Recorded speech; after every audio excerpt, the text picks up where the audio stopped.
All right, it is 8:30. Just want to kick things off and welcome all of my teachers and students for joining today. We're going to hear from some pretty amazing speakers. First up, we have Sydney Davis, and she is going to talk a little bit about herself. Sydney, you can start whenever you like.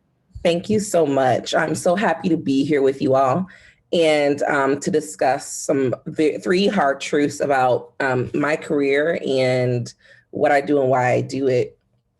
And it's a huge part of why I love STEM. And so I am a technical founder and a mobile app developer. So, here we go. Sorry. So I am Sydney is my name. I'm in Kalamazoo, Michigan, and I have been building mobile apps for 5 years and an entrepreneur for 10. Um, Being a developer is super creative for me and super innovative. And I was able to create a tech company that allows everyone who has any ability to be able to code without knowing any formal programming knowledge. We call this no code. It is something that's huge and on the verge of being the more practical way of actually developing technology over the next 5 years, growing rapidly. So, with this knowledge that I have and this experience, I've come to have three lessons learned about what we call design thinking. And design thinking is a strategic and cognitive and practical process in which we design concepts and begin developing solutions. And I think what I do is very different and really changing the way app development is done. And how it's been done in the past was very centered around a different type of design thinking. So one hard truth is that we've been design thinking way too much. So the design thinking process usually consists of three components. It's usually human desirability. This means this conforms to what people actually want, maybe over what they really need.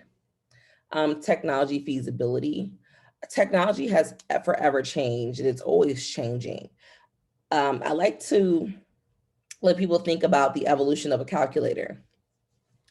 Before, it was very a physical object where you had to move things to do math. Then people came up with tools over the years to calculate easier. Then they got into more machine programming to calculate. And all of a sudden, then it comes into these compact devices that now can calculate the most complex formulas, and there's no need to no longer do it by hand, right? So the technology evolves over time, and it will always continue to evolve. And of course, there's economic viability, and this is just where it. So this is where people find that design just needs to happen. It needs to be equal across the board, and if it's really viable to the greater good. But there's an issue with that. The tools usually used for the traditional design thinking is, of course, empathy, is ideation, iteration, the trade, and solving today's complex, painful problems. But there is one missing element, and this is where in my career I had so much fun working in. It's called building technical sustainability. And although there is always technology evolving and changing in STEM alone in the app space, there's always opportunity to try to build something that's a longer lasting solution. So Tim Brown of IDEO once mentioned design thinking is a human-centered approach to innovation. It adopts tools and techniques used by designers. And very true.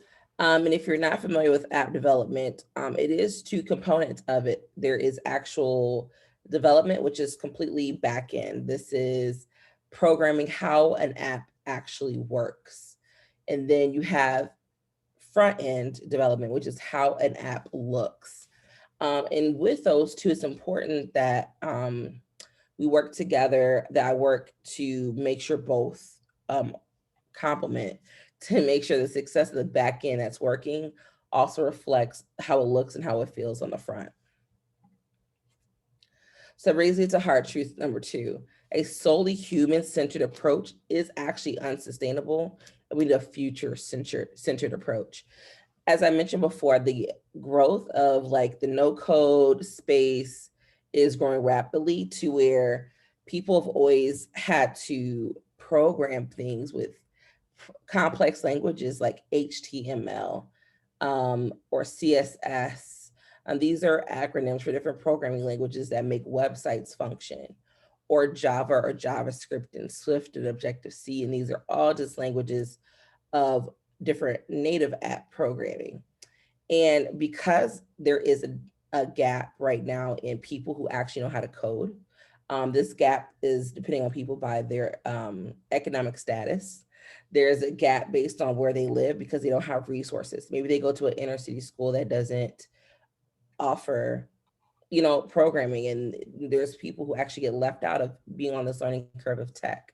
And I'm a firm believer that STEM should be accessible and taught and enjoyed by everyone. And so really in this app space in my job, I knew that I needed to create a future-centered approach that would actually level the playing field for everybody. And everyone could, have the access and the ability to build a technical solution. And so with that, I evolved the normal tool set. I then make sure in my role in my job that I lead and that I create and develop with empathy. And what that means is that I try to understand a user or creator's frustration. What is their problem? And I try to empathize. It's really emotionally give to that problem that they have. Then start defining it. What is the scope of that? And then ideate. This is really getting creative and really kind of creating a solution around this one problem that we've defined. And then we start prototyping this.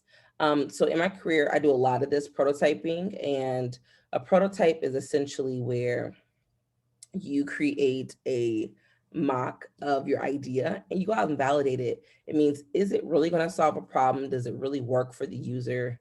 Is it something that they're able to, be able to pick up and, immediately adapt with?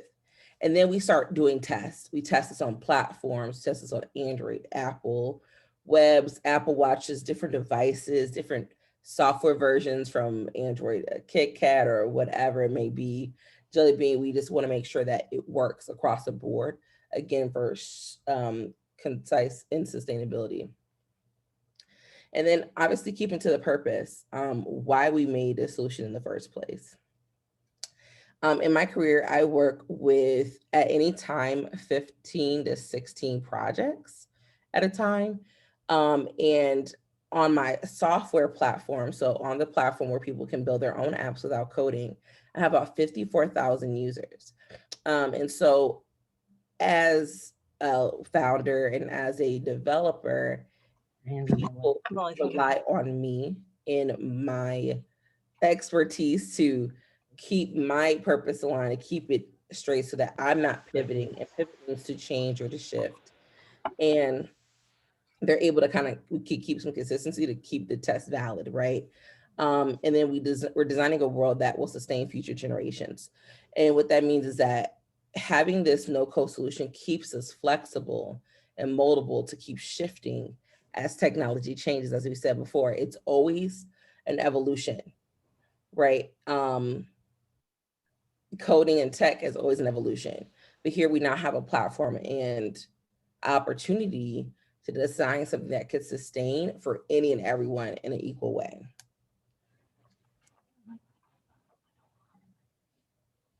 So with this, it means it's really ethical. Not to say that traditional is not ethical, but what really got me started to want to create my company, which is called Tequity, as I mentioned, is actually bringing equity into the tech space. And what that means is that I'm intentional about leveling that playing field, the opportunities for those who otherwise would not have access to do these things like build apps and be in tech. And I lead with ethics. And I think when you're in STEM and you're in charge of things of engineering and science, um, and or even in, in technical development, having a sense of ethics is important. To me, is realizing the power of your design and capability for me considers the consequences of design, um, and accepts the responsibilities of design. And when I say this, and as I coach and teach other founders who are creating solutions, and I lead a team, especially when I lead other developers, when you're thinking in STEM, it in general, and also just in app development, it's considering again sustainability and using it, and knowing that people have disability, people um, have technical disability, they have maybe physical, visual, mental disability, and they all should still be able to have access. It should not remove them or restrict them from being able to implement, to apply themselves, or to facilitate, or to do, or to enjoy something. So as a creator, around something that we usually create things that people use in our everyday lives, and sometimes it is to assist those people, we have to always lead with ethical design thinking and to be inclusive of everyone. Design thinking is absolutely future making. So, what is created or destroyed impacts our collective future. So, the things that were created in our past or before absolutely enhance what we are doing today. And all the things that we're doing today impacts the future. And the things that you will create in the future will impact generations to come. So brings me to my third and last hard truth is that design thinking absolutely needs rethinking. The process must be retooled for purpose. Now, when we say purpose, it's really what are we out here to achieve? What are we looking to solve for? This is something that led me to want to be a developer, is exactly knowing that the, um, there was a lack of ethical design thinking. I felt people left out. I felt not included in spaces. And I think that's one thing that's cool about STEM. It's such a creative field. And, people always, talk about STEM versus STEAM, which is putting that arts into science, technology, engineering, and math. But really, arts is embedded in science, it's embedded in tech, it's embedded in engineering, it's embedded in math, because you are always being innovative and creating solutions. And that too is a form of art. And that's where I fell in love with STEM. And that's where I started falling in love with tech itself, is because I could use my creativity and artistic ability to actually create a solution that could actually shift the way design thinking and ethical design thinking was happening. So I know I mentioned about no code, but I want to talk about like what that means and how I kind of got here from traditional um, tech development. So custom coding is, and I will mention, so my background is went to school for chemical engineering. Um, and I worked as an engineer in the utility industry for years. And this is actually where, through my engineering work, I learned how to code. So I didn't go to school for computer science, but just through my education in engineering, it taught me critical thinking. And then when I got into a job, that critical thinking got me to needing to create solutions for people in my department and people in the company. And therefore, it took me to the path of actually developing code, learning how to code so I can create. And so it did start off with very much custom coding. And this is those programming languages that I was mentioning. It is very sitting there typing these strings, these different languages so that I could run them on devices. But now there is the opportunity to take custom coding into something that's a middle piece called low code. And sometimes you'll also see this too. It's not quite as sustainable that as no code is, but what low code is actually taking the programming languages, and there's also the ability to drag and drop. This is like adding plugins and pressing a button and it does a reaction. With low code, it requires some coding to get those things to work. No code is where we actually is where's my zone of genius. And this is where I've shifted to greatly in most of my career and actually launched my tech company from is what happens is I as the developer, I could code, I created plugins. Plugins are packaged series of mini packaged codes that do a single thing. So they're mini functions versus writing a full like script of code. I made something super small that did one thing. And then people on the front end, like on the computer, they don't see the code. They just see a button that says add this one package thing to your app, and they can click it and then boom, now your app does it. And you can add multiple of these plugins, right? These small package pieces of code that do one thing. And how this is too, one factor for me and also the user is through tech, I create things so often that it's so hard to keep up, and that the easiest, the more sustainable design thinking way to move forward was, hey, instead of me creating the same code and writing it over and over and over, and every time it was just like a little tweak here and a little tweak there, I would rather just write it one time, and break it into a small, digestible piece of code, and then just change it over time as it needs to be.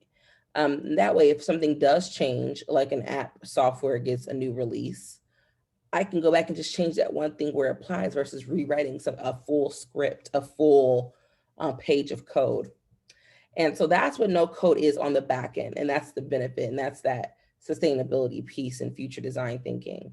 Whereas on the front end, the no code user and also developers can build no code developers, that they too can already reuse things that have already been pre-built. They can do something called logic-based programming, which is like the domino effect. I have a bunch of different dominoes. Let's say those are your plugins, those are your small package pieces of code. And when I hit one domino, there's a reaction, the rest fall into place and do what they're supposed to do. And that's exactly how the no code process works. It's just like dominoes. You push one down, they all react through just like a chain. And that's the user going through the experience. And so that's been beneficial to a lot of people. And it's a way to create for future sustainability around coding. So with that came a new set of tools that I got to learn and use. And also you see the list got real small and focused. And what the tools are is called something called React Native. And native means, the term native in programming means the specific language for that platform. So Apple has its own programming language, which is Objective-C and Swift, if you're ever curious. And then Androids use Java. And so they're two different languages. And so what would happen is, if you wanted to Uber, if you want to create an Uber, iOS app and create an Uber Android app, you'd have to write your code over 2 times. You'd have to write a full code for iOS devices and a full code for Android devices. And then you probably wrote it again for the web piece of it. That's a lot of work. That usually costs a lot. And that's really complicated because, again, if you make those changes, you have to manage 2 different platforms. Whereas React Native means I will build it one time using simple framework, which is HTML and CSS, which are normal web programming languages, but with JavaScript. And when we build solutions with these programming languages, it means we can build something one time. And then when we get ready to package the code and send it to the app stores to be on the apps that are on your phone, it actually will generate will conform the code we coded in into the native languages. So we build it one and it reacts to the packaging process of deploying an app to the app store and generates it into their native languages. So if it's going to iOS, it'll generate it into the iOS language. And if it's Android, it'll generate it into the Android language. Within these apps, we use things, of course, like the plugins, like I mentioned, and of course, short codes. Short codes are us building a table of common use things like first name or a form. And then on the front end, the customer or the user, the developer can just use a short code to call that reaction. So no code, just a short code, which may be a bracket, get form, in bracket. And then when they publish it, a form will appear because it knows where to pull from these. It knows to pull the big code from using these short code statements. And of course, ensuring a sustainable future is something that's been a big piece of what we've created and what I do around actually no coding mobile apps. So this really shift our design thinking, right? This is the new version. It's about being a human utility. So this is actually being a tool set to every and anyone and actually being a long-term solution. Technological feasibility, right? Does it make sense and are we simplifying a complex process? And through no code, we absolutely are in the development space. And then economic viability. This is so that piece, right? Is it sustainable? Is it something that actually is viable? And no code absolutely is. And it's, again, a way that's on the verge of thinking and growing and developing. And now in this space of design thinking, since we're future centered versus human centered, we can be more inclusive of who can actually start creating solutions. So we went from a process to true purpose. And so I think the takeaway with being an app developer, and also if you just take any career in STEM, it's about inventing with the right intent, and being considerate when you innovate. That is, I think that's the biggest impact STEM has on future generations. And I think that is what separates people in STEM to leaders in STEM, is being very intentional and being considerate and having empathy in your process of creating science, creating solutions that will solve problems, engineering and building things, and using technology to solve problems as well. So as today's design thinkers, which you all are, which I am, is you are building the collective for tomorrow. So as you move forward and you choose your path in STEM, like myself, and you feel that you may not want to know how to code, know that that's not a reason to stop going for STEM. It is not always required. And there is creativity within STEM. And then there is opportunity to still use critical thinking and logic-based programming to become a design thinker and change the way we do things in our future. Thank you so much for listening, you all. Again, I am Sydney, and I am a no-code developer and a founder of a tech startup.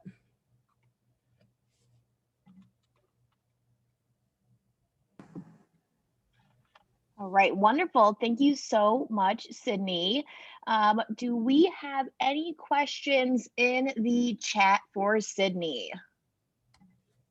No questions right now, but maybe I can start us off and hopefully that'll get the ball rolling if anyone has any. Sydney, hi, thank you so much. I'm with JA as well. So I think you gave some really awesome insights just for our students going forward in general. So thank you for that. Just to give a little information for the kids, can you talk about, since you are an entrepreneur and you are a, this tech developer, what do you think your everyday looks like being an entrepreneur and being that tech developer too? Are you working with customers? Are you working with staff? Are you overseeing projects? Maybe just talk a little bit about your day to day in both of those kind of realms. Yeah, absolutely. So a typical day for me is immediately I get up and I usually have a standing meeting with one of my departments. So I have a team of 8 people in my tech company. So that's sales, marketing, and operations and customer service. So depending on the day, I have a stand-up call with them about how things are going.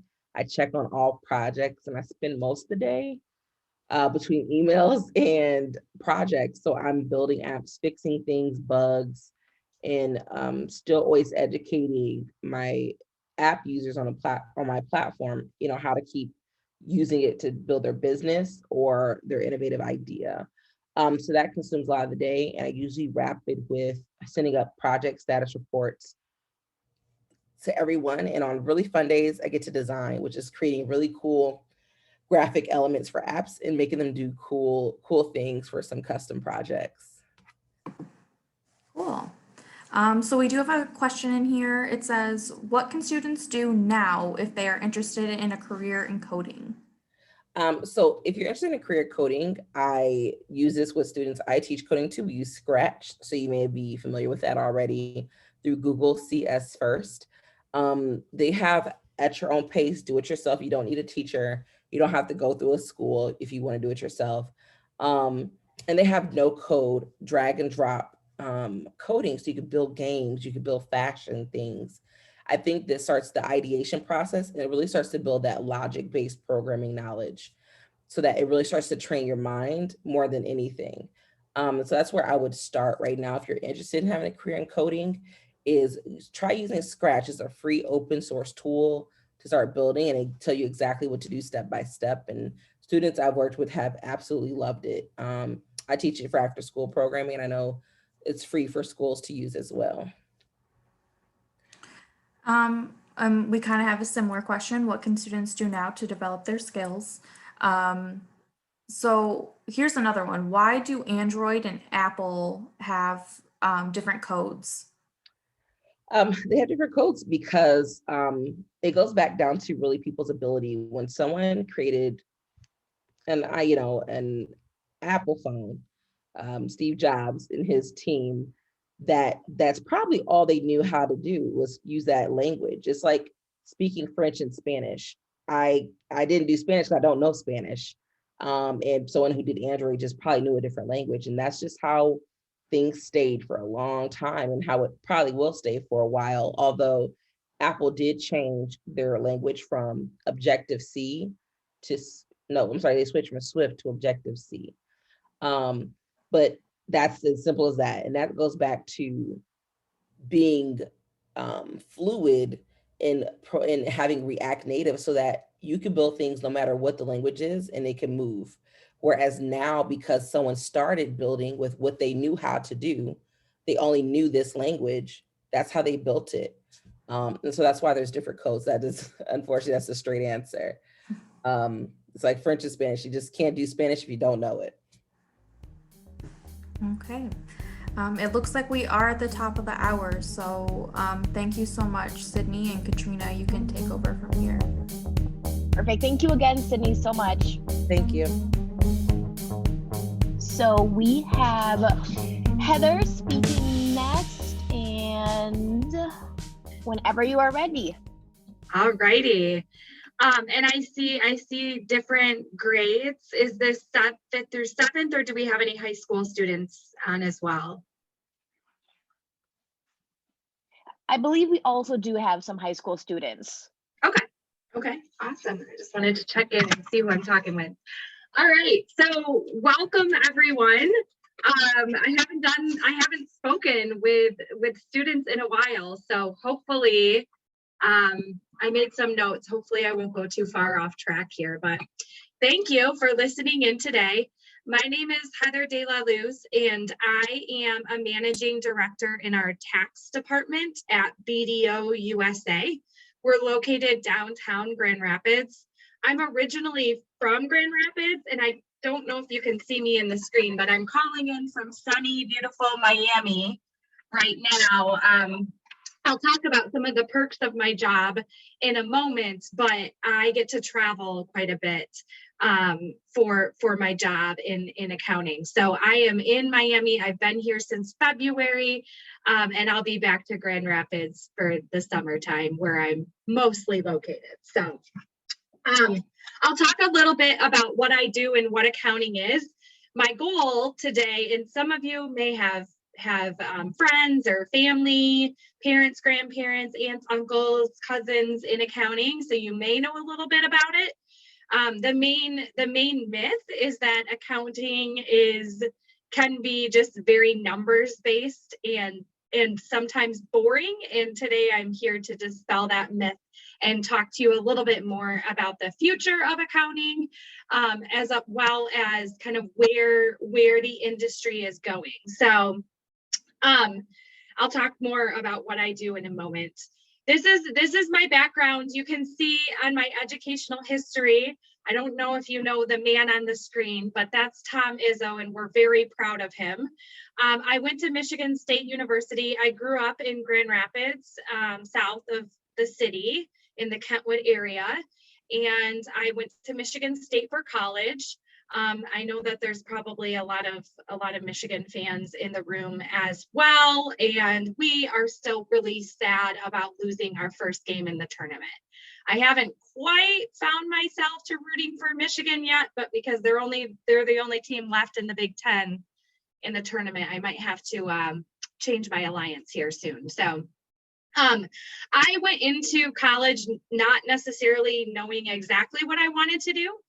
I really honestly wanted to be in education, just like the teachers in your classrooms. I wanted to be a teacher. That's what I really wanted to do my whole life.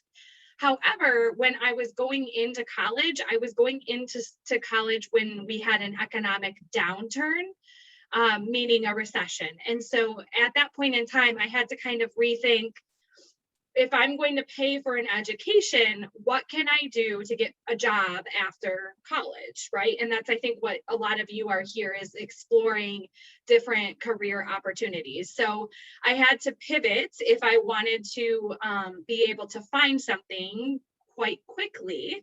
And I give your teachers in your classroom all the praise, because that is something that I wish I would have done. But I pivoted to business because I thought that would be able to get me into, honestly, I was just looking for a job. So I started as education.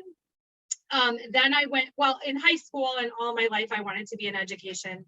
Then when I was going to MSU, I pivoted to marketing and human resources, just trying to figure out what I wanted. And then I stumbled on accounting. And quite frankly, in school, in high school, I wasn't great at math. I was always in like the easier math classes. And so I never was a whiz at math, but something with accounting, I mean, and I'll talk about our placement rate. We have a really high job placement rate after college. You make good money, you have really good opportunities, and those were all perks that I was looking at. But I also, thankfully, accounting sort of clicked with me. So even though I wasn't super strong in math in high school, once I started taking accounting classes at Michigan State, accounting clicked and I stayed there. So I went into accounting. With accounting, and we'll talk about the requirements too, you generally, if you want to work in public accounting, which is the industry that I work in, you generally will need 150 credits, which typically speaking, that puts you'll need another year. So you would do a 4-year college stint, and then you would either do a master's program or an MBA, just a greater education. You could also just do a 5th year as long as your classes are accounting related, because you're all pointing to sitting for the CPA exam, which is to become a certified public accountant. So I stayed at Michigan State for my 5th year. And and did my master's program there. And then after that is when I started taking the CPA exam. And then once I was done taking the CPA exam, I started work. And so I started, and I'll talk about this in just a second too. I started at Grant Thornton in Detroit, and then eventually knew I wanted to get back to Grand Rapids when the economy turned back around. And so I moved back to Grand Rapids 8 years ago and started my career at BDO. So jobs prior to that, Toyota was something that I did, and we'll talk about internships too and how important they are in this industry, as well as the benefits where it gives you the opportunity to learn more about the company and also make money. But I worked at Toyota as a human resources intern before I knew that accounting was what I wanted to do. And then I worked at Grant Thornton in another internship while I was still in college. And that's when I did taxes. So I have a tax background. And I did taxes there, and Grant Thornton is really where I springboarded my career. I did an internship there, and then they gave me a full-time offer. And that's one of the benefits of doing an internship, is because at the end of your internship, they will let you know if they want to hire you full-time in the future. And so you could leave college, you could graduate college with a full-time offer in hand. And so that's what I did. And I knew that I was moving to Detroit after I was done at Michigan State. So I moved to Detroit, and then I moved back to Grand Rapids, and now I travel everywhere. So you can do the next slide, please. Thank you. Okay, so about my career. So I put on the screen things that I love about my career and the challenges, but what I wanted to do is take a minute and talk a little bit more about what is accounting. Because I think that when people hear the word, they either think it's like very math, very we're just counting numbers all day, which is true. But the myth that I wanted to dispel is that accountants we are advisors for our clients. So we are very trusted. Like you might think of a banker or a lawyer. We're in the client services profession, meaning I have a bunch of clients that I service. I don't just work for one client. And so we become trusted advisors, and they use us to ask questions and to help manage their money and to figure out how they can grow their business. Just like the woman who was speaking before, she's an entrepreneur. She could be one of our clients. So she would ask us questions about her finances and how to grow her business. That's how we would interact with our clients. So accounting, I mean, if you're in high school and you've taken either an accounting or bookkeeping or money management course, maybe even in middle school, they offer that these days. I'm not quite sure. But we basically have different components. So you could be managing money. So it's all about money management. There's taxes, and I'll talk a little bit more about what we do in tax, but there's taxes and calculating your numbers and paying money back to the government. There's also fraud and forensic accounting, which is looking for criminal activity. So sometimes people make bad choices and they take money that's not theirs, and they spend money that's not theirs. And so we have teams that go in and look for that. They audit them is what it's called. And they look for criminal activity and find people who aren't making good choices. And then and we'll talk about in public accounting what the different options are, but basically the main thing is accounting is the springboard for your future. And that's sort of what I found, was because if I got the bare minimum of accounting, which was my CPA license, I could go do whatever it is. So maybe in 5 years, I decide that I want to go teach in college, or maybe I want to teach math in high school, which is something I've always wanted to do. Maybe I go start my own business. Maybe one of the clients that I work for hires me to be their finance person. And so it really springboards you into so many opportunities, because numbers are the basis of business. In order to continue to grow, you need to know what your finances are. You need to know what your income is, what the costs are to run your your company. And then you need to make choices where you're investing in areas of your company so that you can continue to grow and hire more people, or start more offices in different states and cities, or invest in technology. And so that's really the and that kind of goes along with what I love about my career is it's always growing. There's never a dull moment. I have so many opportunities to grow, and I keep saying I don't know exactly what I want to do in the future, but I don't have to, because I know that I have a good base of what I know about people's finances and numbers, and I can take that and I can do anything with it, and it's always going to be relevant. Numbers and taxes is always going to be something that people need to learn and need to know about. And so I will always be an advisor in some way. So that's accounting in general, is money management, taxes, criminal activity, looking at the numbers and adding them up, really. Simple math, right? Public accounting is where I work. So there's private or industry, and then there's public accounting. And industry is what we call working for a company. So take Tesla, for example. If I was an accountant at Tesla, I'd work at Tesla and I would work on their numbers. So all day long, I would be helping advise them on their income and their expenses and how to save money and how to invest money. And so if I'm working for one company, that's what's called industry. In public accounting, you work for many clients. So just like a banker or a lawyer, we're a service firm where we have many clients. So my client could be Tesla, it could be Coca-Cola, I could have Jay-Z as a client, individuals, businesses, there's lots of different types of clients that you can have. So that's what we call public accounting. And jobs in public accounting, there's two traditional routes. I went the tax route.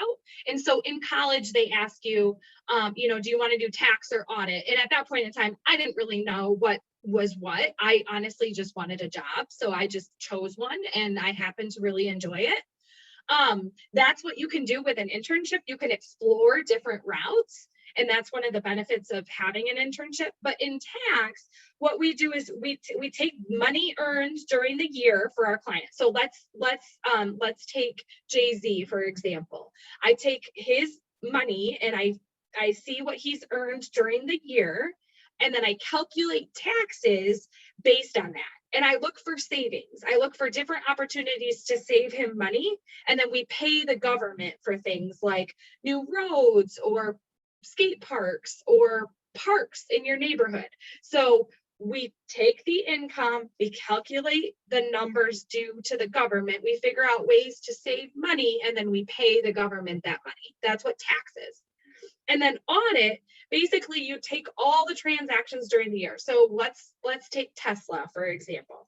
I take all their money earned during the year, I figure out all their debits and credits, and I put all their bank statements and transactions, and I put it into a report, and it basically takes a report and creates a report of their books and records.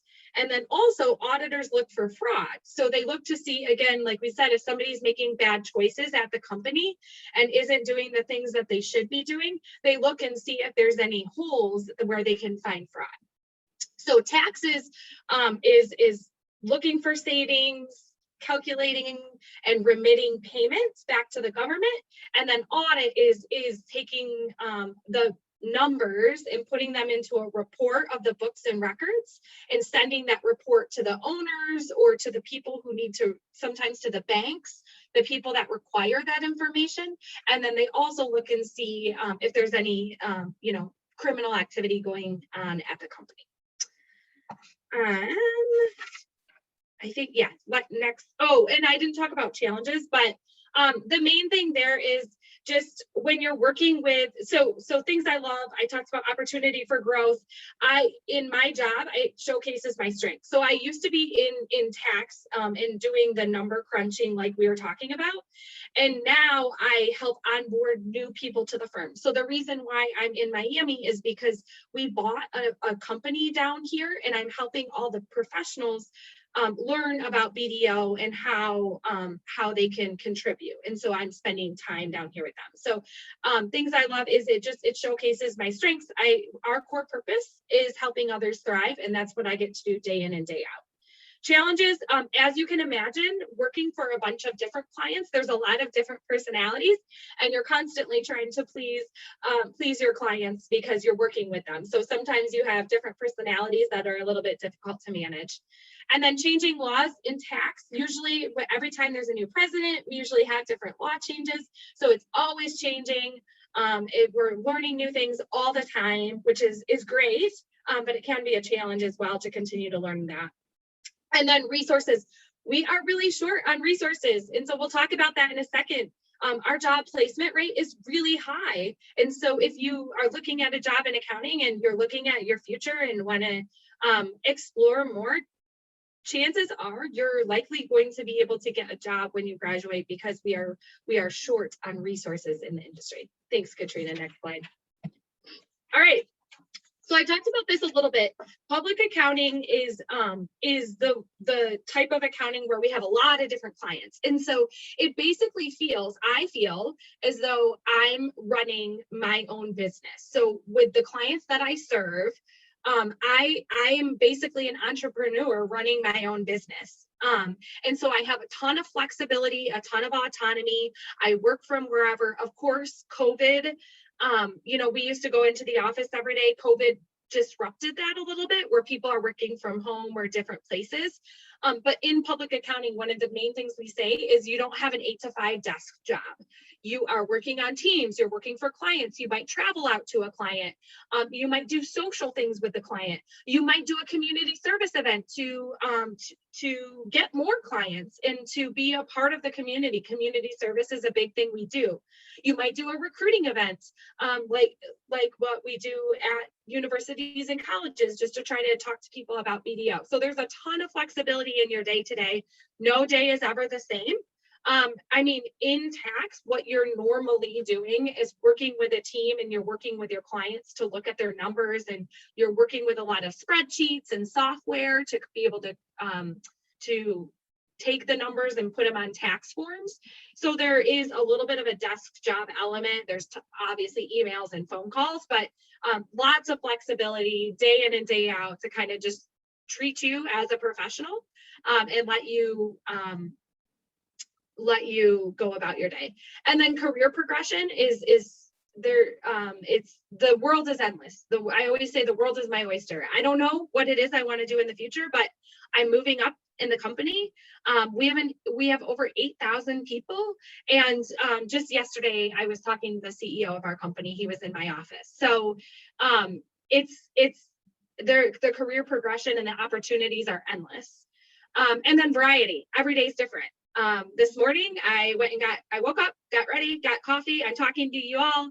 I'm going to have some meetings today. And then tonight I'm going to go to dinner with my team because my team's in Miami. So lots of different variety throughout the day.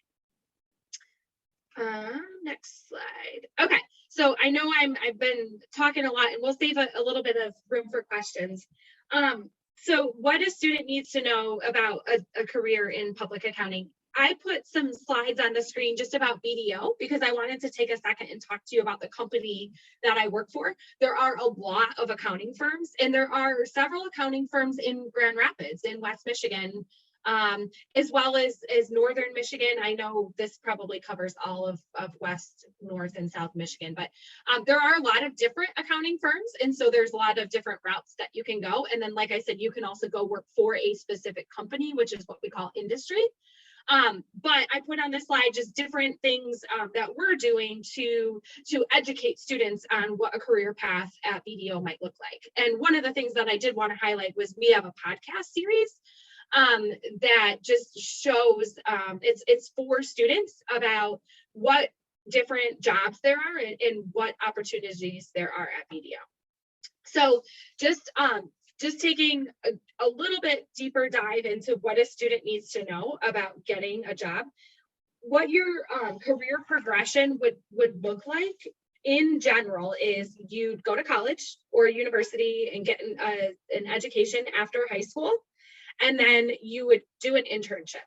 So it's the education component and then experience, to get experience. And at the internship, you apply. So everybody, all the firms go to campus and they interview you and they try to recruit you. It's really competitive. So you're in the driver's seat, and the interns get treated really well. You get paid really well. Usually we give you a bunch of swag. You get to do social events, and we treat you like a staff. So tax season is right now. It's winter. Taxes are due usually April 15th. So we do internships in the winter and then also in the summer. And so you choose what internship you want, and then you'd intern, and you'd be treated just like a staff would, just like somebody who's starting off their career, just like I did 8 years ago.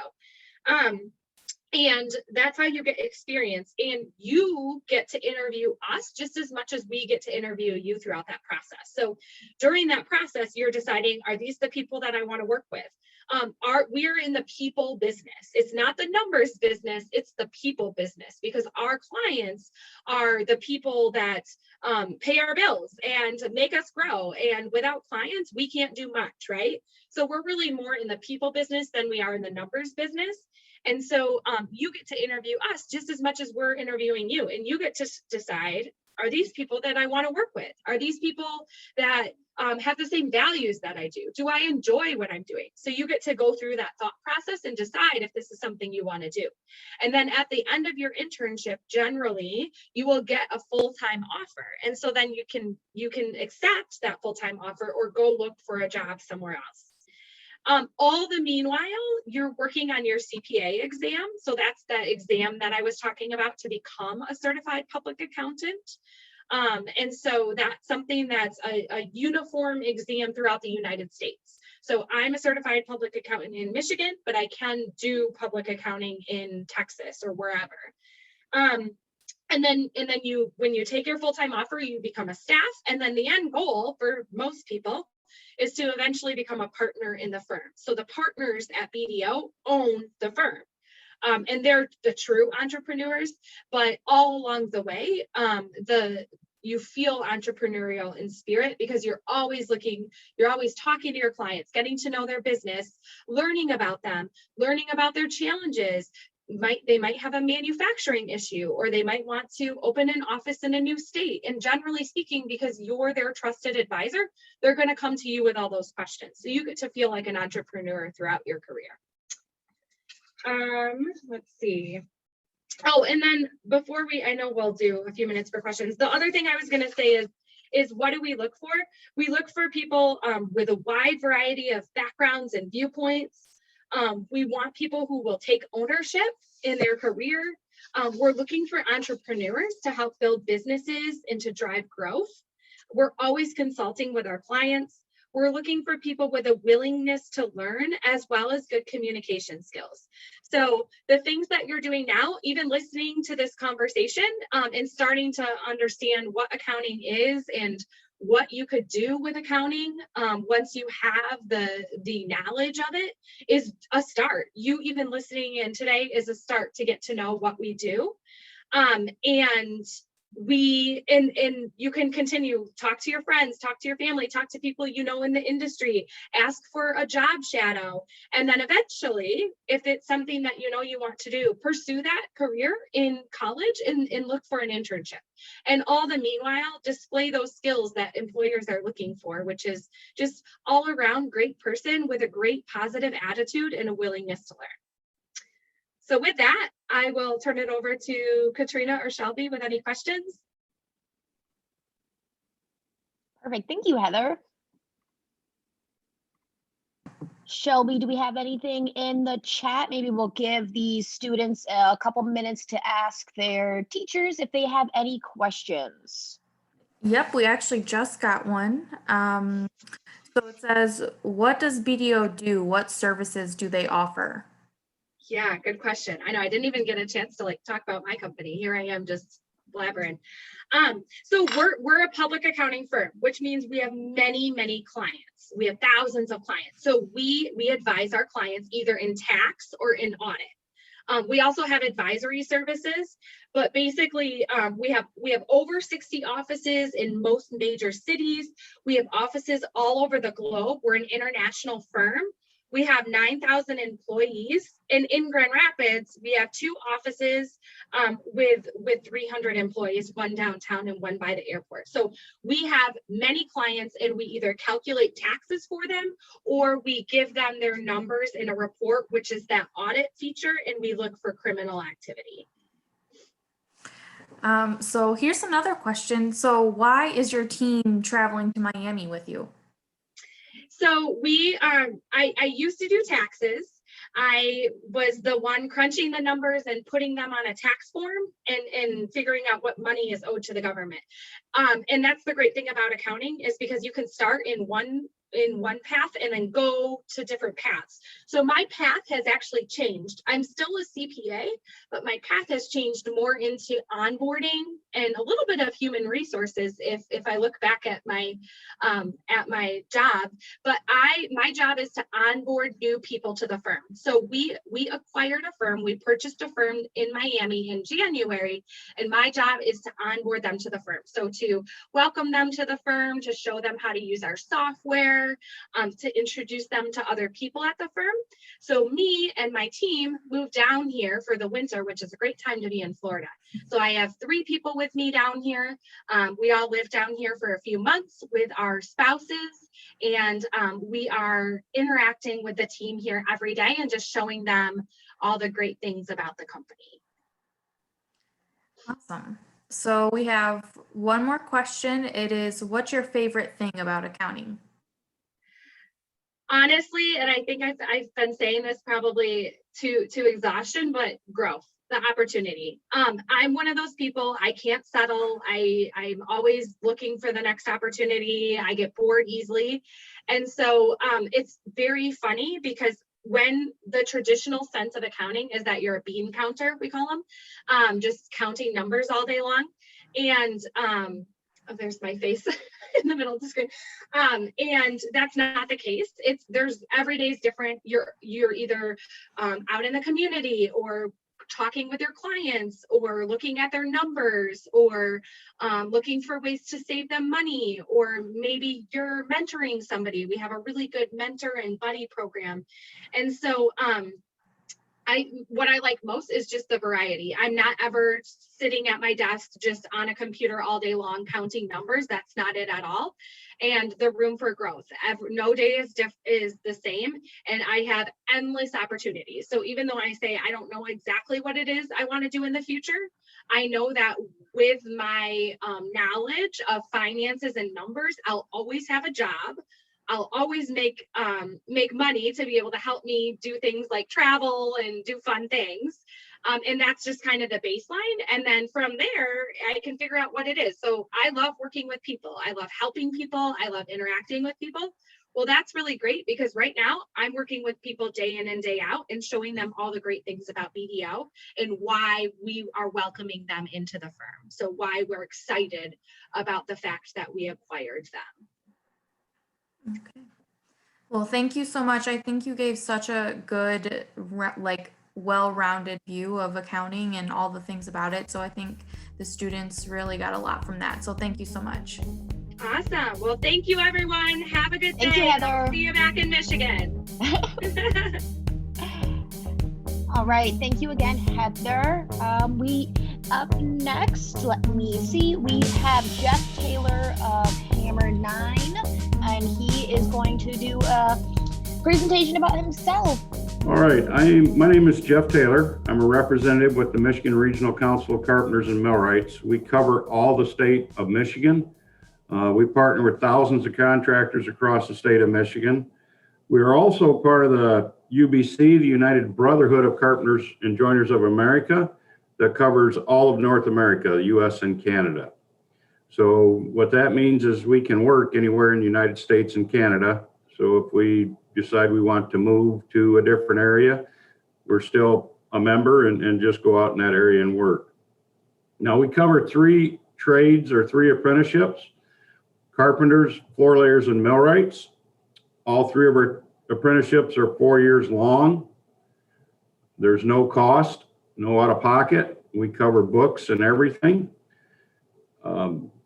As a carpenter or floor layer, you would come to school here at one of our training centers 1 day every 2 weeks. So that day you come to school as a carpenter or floor layer, if you're working for one of our partnering contractors, you will get paid your wages and fringe benefits just like you're on the job site. Our millwrights come to school for a week straight, 5 times a year. So they will get laid off and draw unemployment for the week they're in our training center. Now pay right now, starting pay is anywhere between $16 to $18 an hour. And on top of that, you have $20 an hour in fringe benefits, which includes your health care, your retirements. We have 2 pensions. We have a fixed and an annuity, which is like a 401k. Really, all we offer is opportunities to people. Whether you want to just come in and go through the apprenticeship and be a journeyman carpenter, floor layer, or millwright, that's fine. We have people that want a little bit more responsibility, step up and become foreman, run the crews, run the job sites. We have people that want even more responsibility, step up and become superintendents or project managers. Now they run the whole job site, deal with all the different trades, deal with the owner, keep things on schedule and on budget to make sure the project gets done. And we also have people that have went through our apprenticeship and now own the companies and employ the carpenters, floor layers, and millwrights. So the sky is the limit. You can go as high as you want or don't want to. With that being said, we also have articulation agreements with several colleges around the Michigan and the country. So if at some point you decide that you need to go to college to get some further training, our articulation agreement basically makes it so you don't have to take all of the credit hours required to get the degree. They'll give you credit for some, which in turn makes it cheaper to achieve that degree that you were after. I'm a second generation carpenter.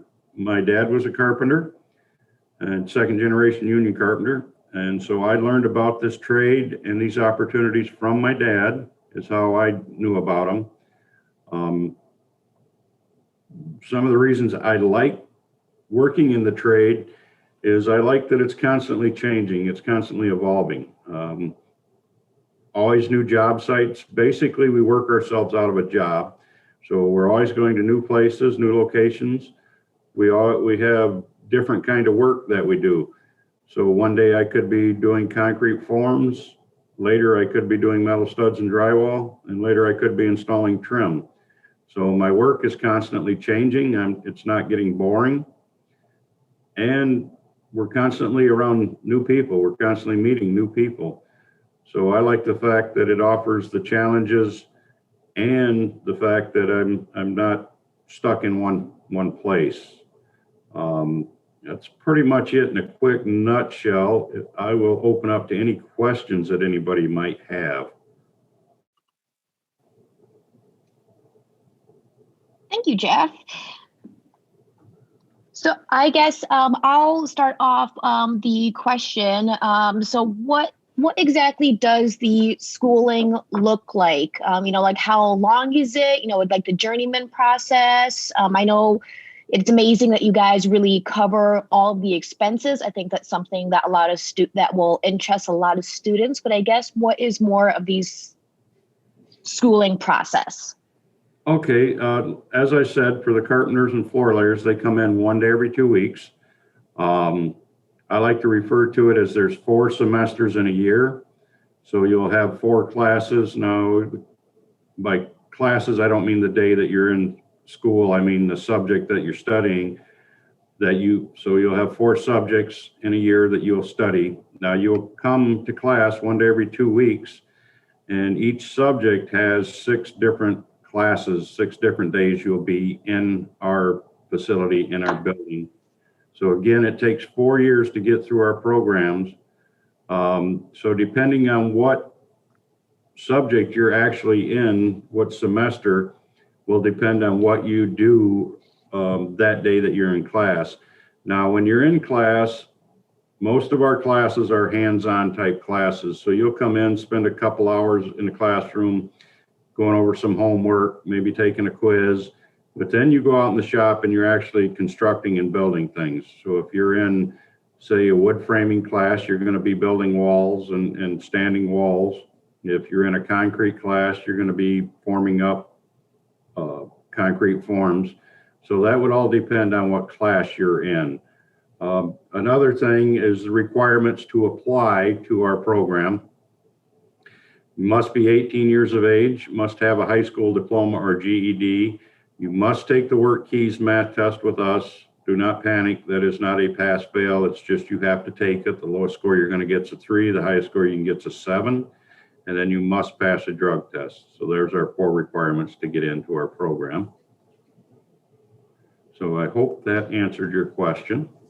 Yes, thank you.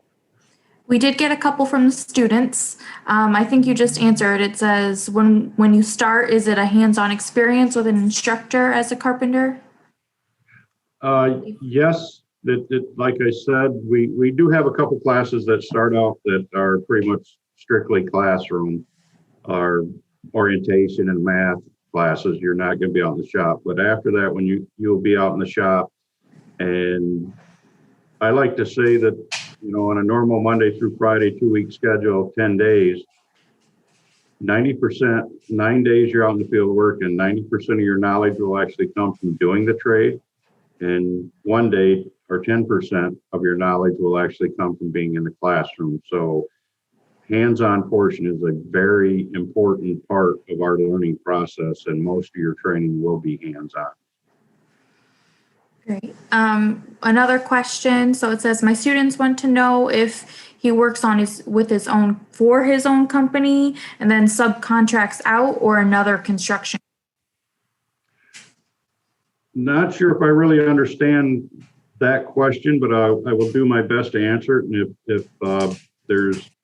if I don't get the answer, please respond back with that one. But we have, as I said, we have members that have come in, gone through our apprenticeship, and now own the companies. We also have members that come in, go through the apprenticeship, and just become a journeyman and are happy at that level. So if you came in and were just a journeyman, you have the opportunity to work for any one of our partnering contractors throughout your career. So you're not stuck with one contractor. You can bounce around to several different contractors. Now, if you are the owner of a company, yes, you can still go out and self-perform the work and do everything, and you can subcontract from other contractors. So I hope I understood what you were asking me, and I hope that answered it. If I was off the mark a little bit, please let me know.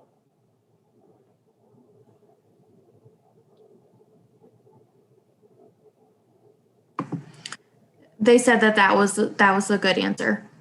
Perfect.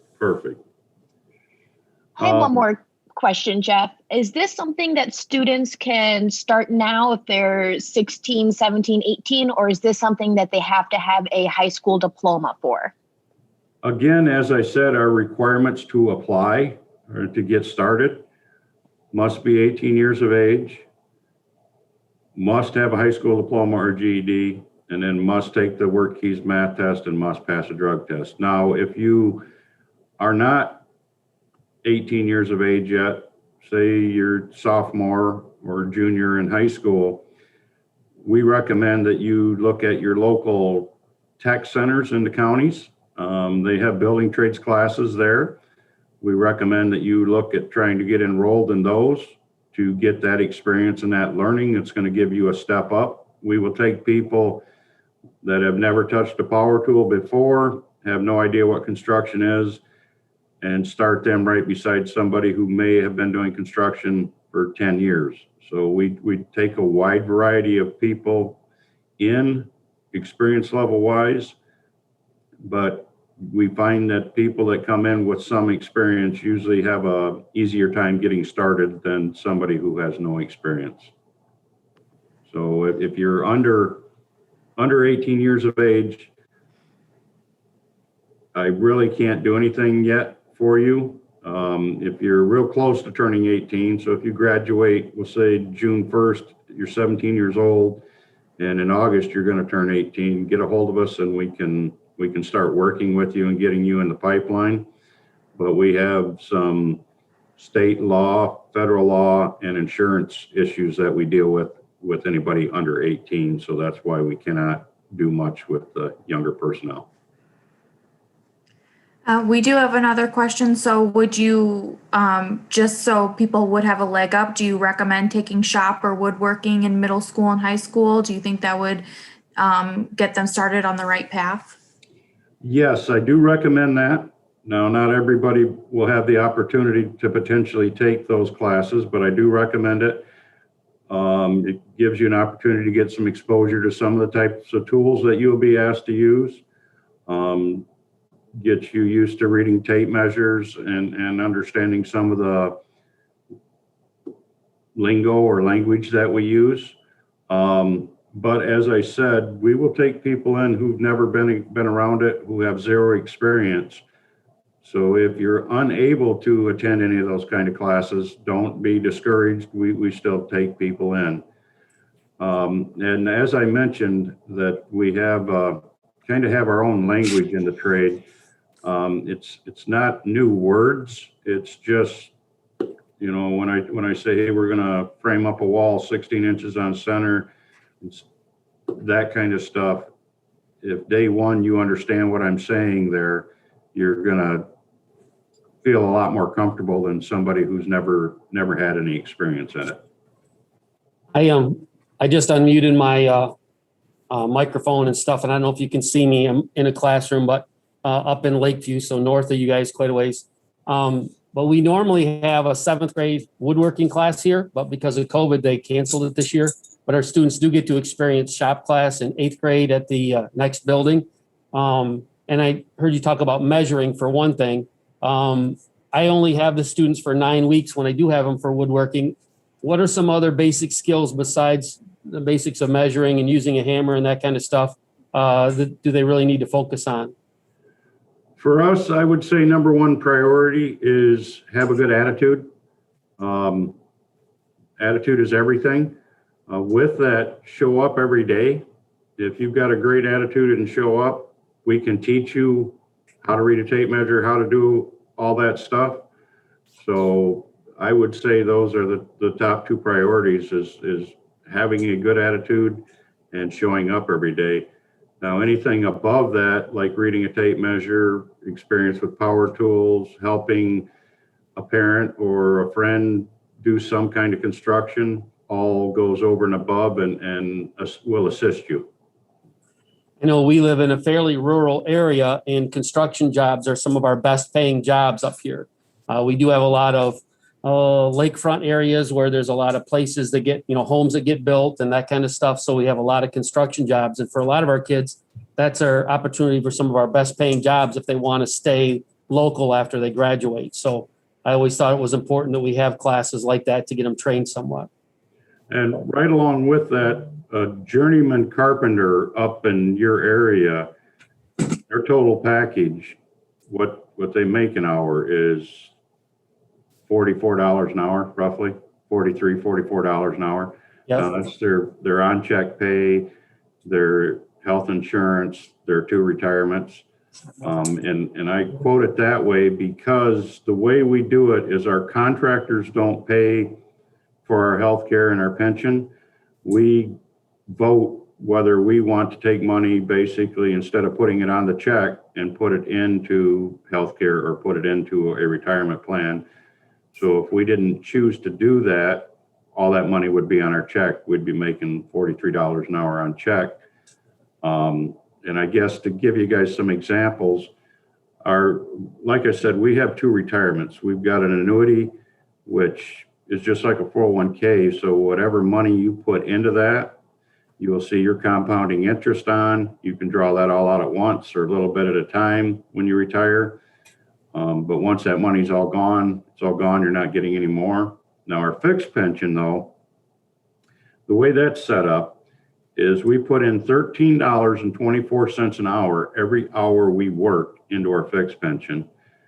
And when you go to retire, whatever your pot of money is, so however many hours you worked and paid in, you can withdraw up to 1% a month of whatever your pot of money is. So if you graduate high school, 18 years of age, join the Carpenters Union, spend 40 years working as a carpenter, and we'll say that you average 1,500 hours a year, although that everybody will agree 40 hours a week, 52 weeks a year is 2,080 hours. In construction, you have to deal with things like rain days, materials didn't show up, maybe you take vacation. So if you're not working, being productive on a job site, you're not getting paid. So we'll say you average 1,500 hours a year every year over your 40-year career. And then instead of using $13.24, I'm going to use $10 an hour deposit. So 40 years times 1,500 hours a year times $10 an hour, your pot of money turns out to be $600,000. You can withdraw up to 1% of that a month, which 1% of $600,000 is $6,000 a month or $72,000 a year. Now, if you're married and pass away before your spouse does, your spouse can continue to draw that money for the rest of their life. Now, I also like to tell everybody, don't get hung up on 600,000, 6,000, 72,000, because remember, I said every hour we work, we put in that 1324. So if you average 2,000 hours a year over your 40-year career at $10 an hour, your pot of money turns into 800,000 or 8,000 a month, $96,000 a year to sit at home on the couch, watch TV, go hunting and fishing, travel the world, do whatever you would like to do. Jeff, I know you mentioned this a little earlier, but what was the starting pay? Now, with that, that's kind of a tricky question because you're going to start anywhere from $16 to $18 an hour on check with another $20 an hour in fringe benefits on top of that.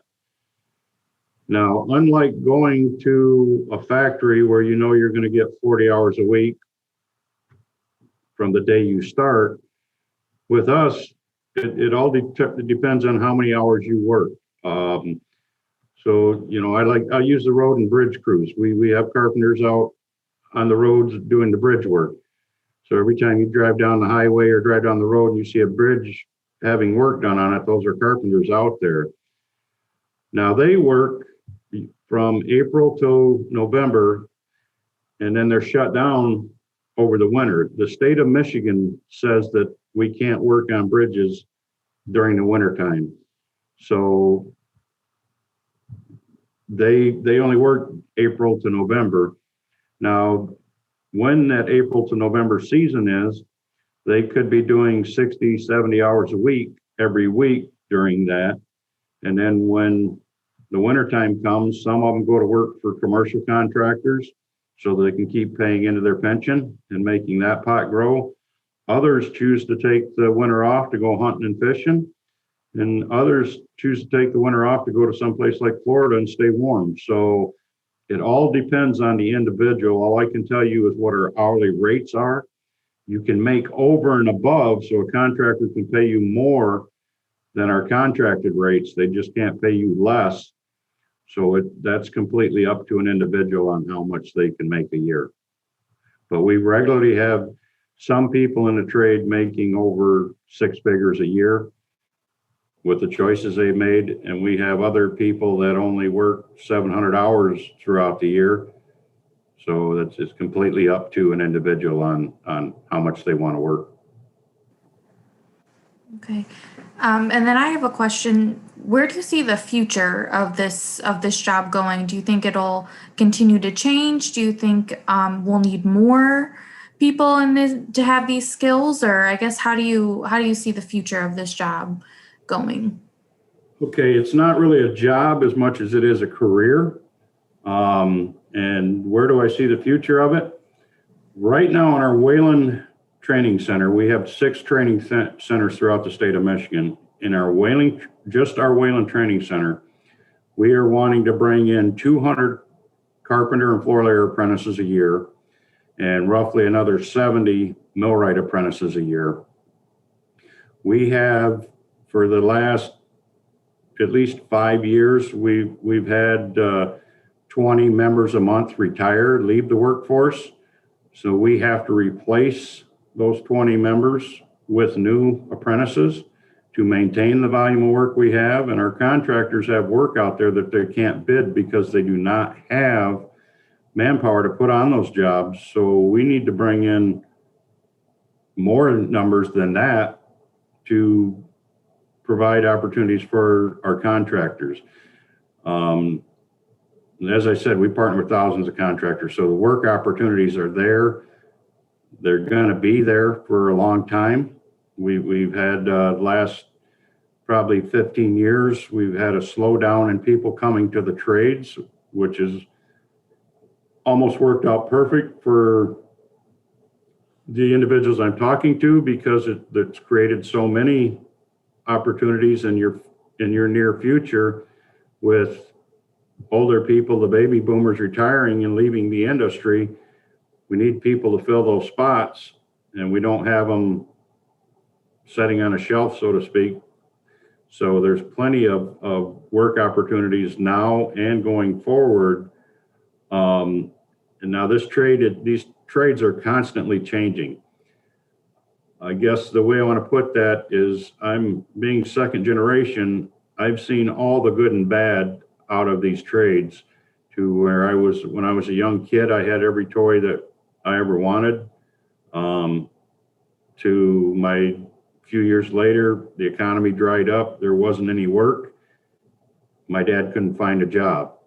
So it constantly changes with new materials, new ways, new tools. And it is also dependent on the environment and what's going on in the rest of the world. I.e. last April, when they shut down everything for COVID, our man hours fell by 60%. They shut down the majority of the jobs that were going out there. That has since came back, and everybody's back to work.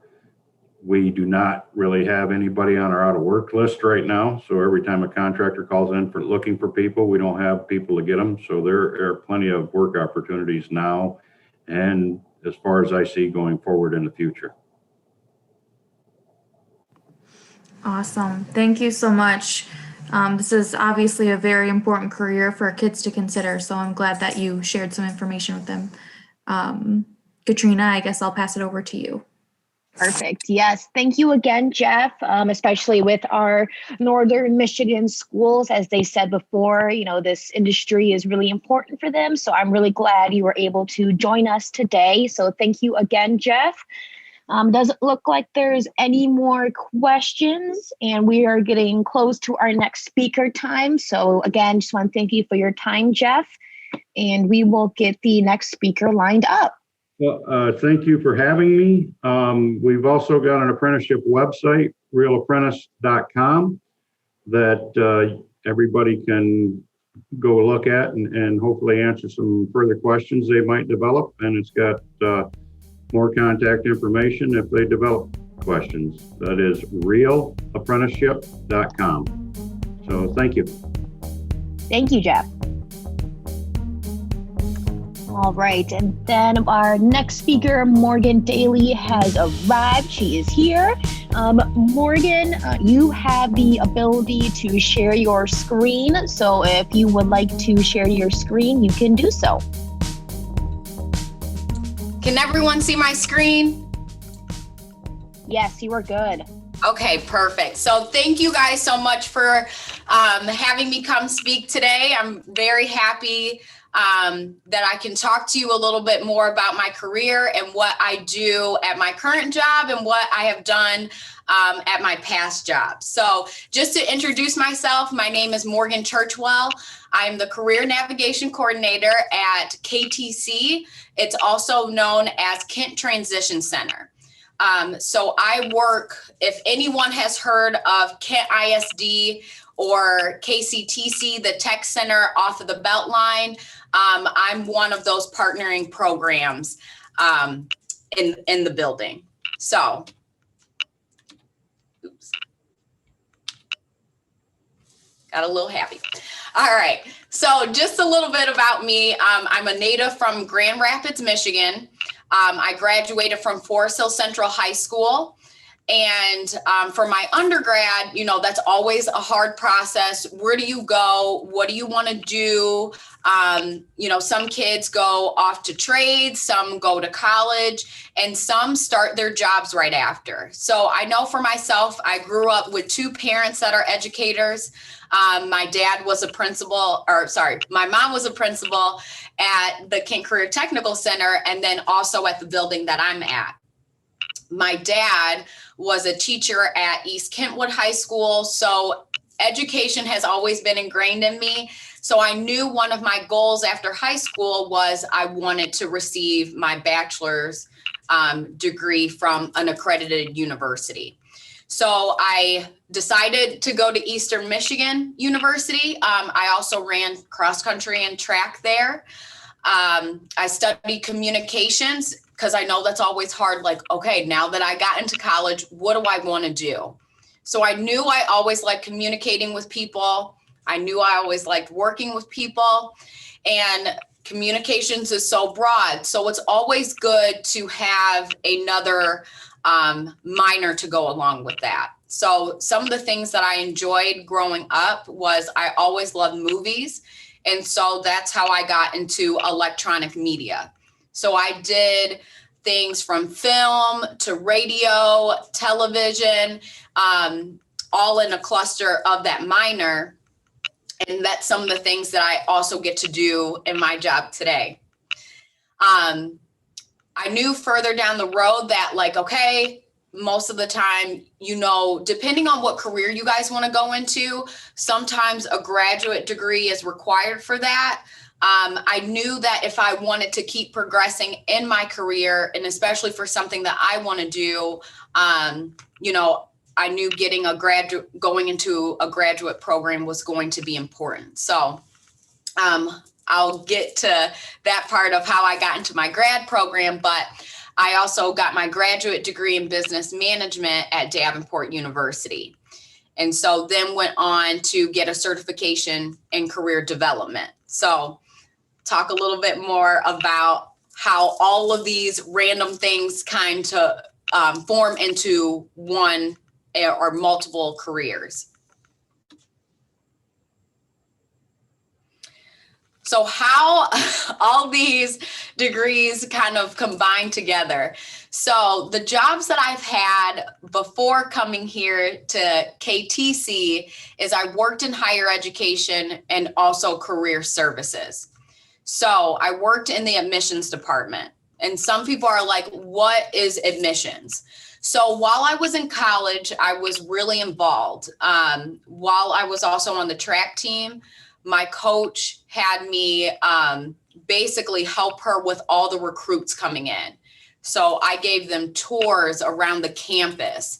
You know, I hosted them for staying the night so they could experience what college life is really like. So basically, I was kind of like their guide into this is how the team works. This is how our campus is and our what degrees and programs that we have.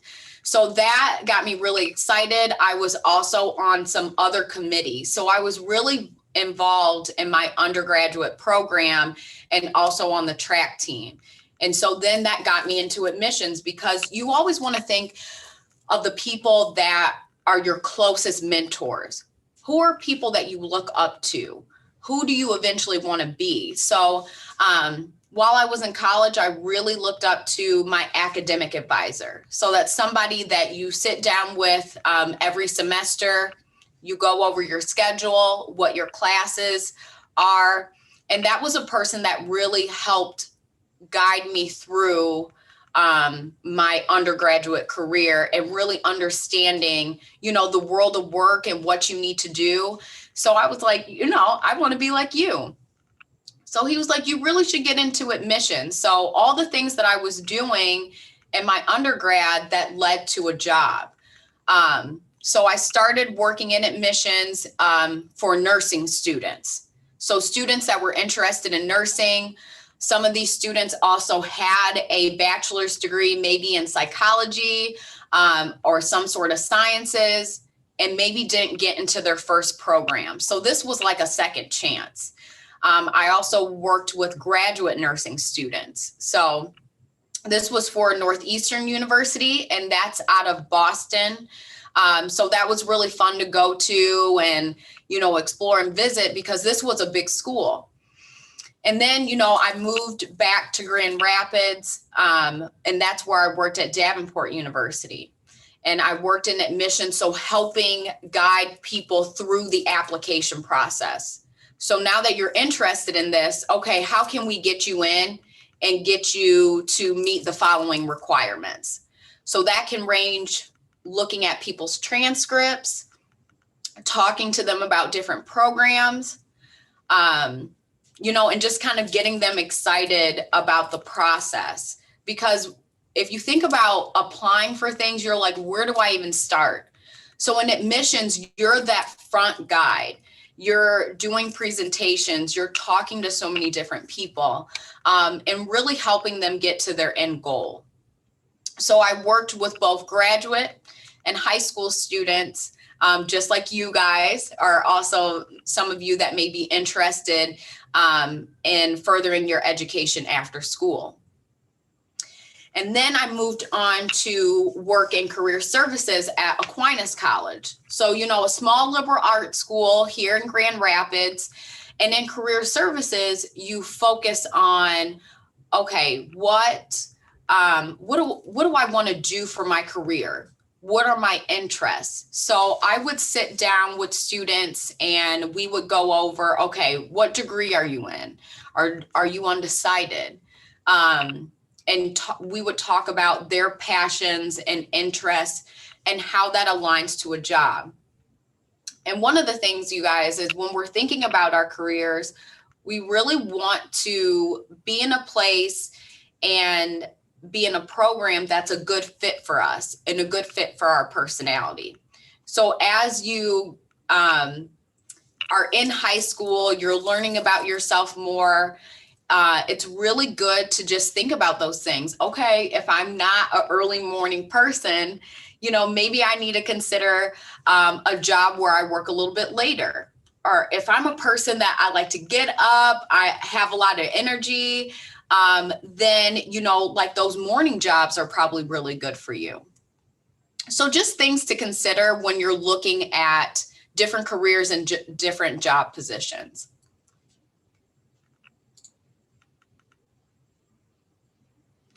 All right, a little bit about my career here at KTC. So here at KTC, I work with, I'm responsible for informing students and local school districts about KTC programs. I do assessments, and really I help them find the best fit. So some of you may say, okay, Miss Morgan, what are assessments? So that's really sitting down with a student and evaluating their interests and their talents. So we have about 6 programs here in our building. And so we really like to see what's a good fit for a student. We have programs that range from hospitality, so working with food, as you can see here in this picture. We have retail marketing, which is all about marketing products. They do a lot of field trips to different stores around the Grand Rapids area. We have automotive. So if you're a person that likes working on cars and working with your hands, and those are just a few of our programs that we have here, but they're all about hands-on experience. And then as high school students, you can actually earn high school credit towards them. And it kind of gives you a different environment to be in. So I love when we have new students come in, because even today, just before I got on this call, I had a few students that I worked with this morning, talking about themselves, talking about our programs and what we do here, and really helping them to find what's a good fit. I also give tours around our campus. So then the students can get a more visual feel of, okay, this is like what automotive's like. This is what maybe manufacturing is like. So all of our labs that we have here in our school fit to jobs that are out in the real world. So you're getting real world work experience as a high school student, which is awesome.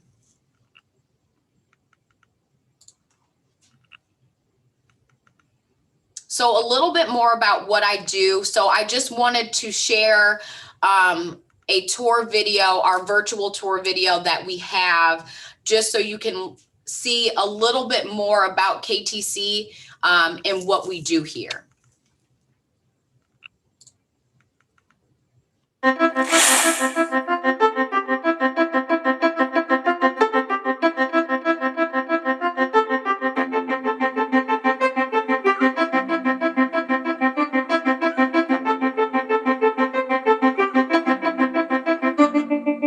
Hi, welcome to Kent Transition Center. We like to call it KTC. This is a place where you can come and learn about work-based learning. My name is Ms. Fabiano, and we're going to take a tour today, and I'll be your guide. Let's go to the Discovery Center now.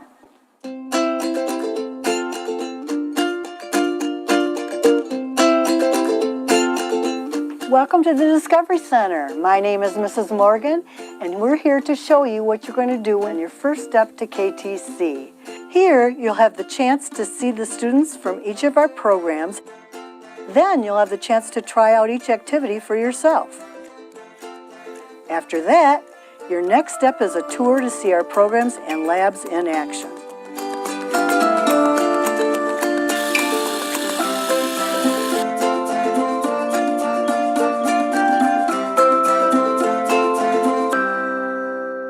Okay, let's go to the retail program, which is our first program to visit.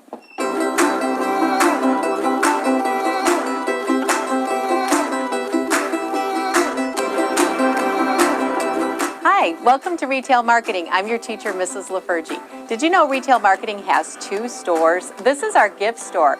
Right now our amazing students are working on merchandising clothing and setting up displays using planograms and making sure everything looks great for our customers. This includes programming gift cards and making sure our cash register always balances.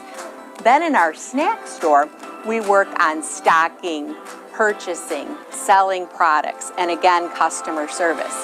Everything we do here is to get you ready to find a meaningful career in retail. So please come check us out.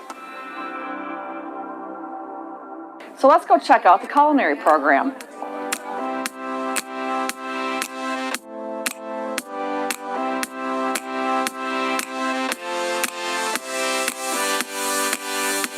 Hello, my name's Chef Markovitz. How are you doing? Welcome to hospitality. In this class, you're going to learn how to work in a commercial kitchen. You're going to learn how to use all the equipment safely. You're going to learn different skills like sauteing, baking, measuring, even how to work properly in a dish room. Our biggest thing is to get you ready to make good food safely and good for all of our customers. Now we're going to head to manufacturing.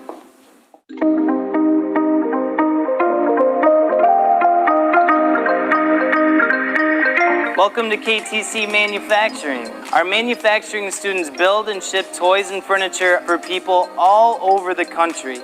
Right now they're using CNC routers, they're using sanders, drills, and they're using lifts. They also use precise measurement tools like calipers and micrometers. We'd love to have new smiling faces in our classroom and are happy that you're here with us today.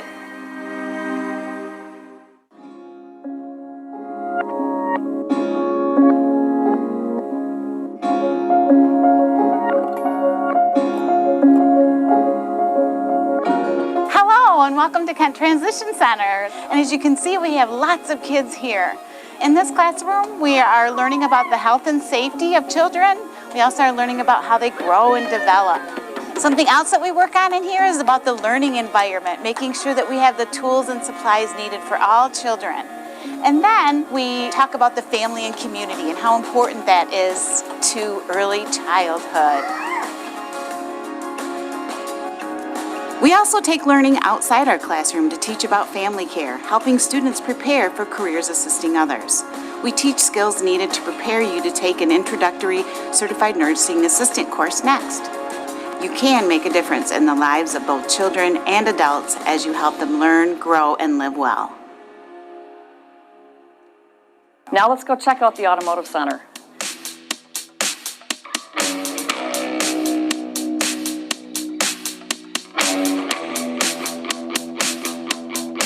Hi, welcome to Automotive. I'm Mr. Powell, the instructor here at KTC.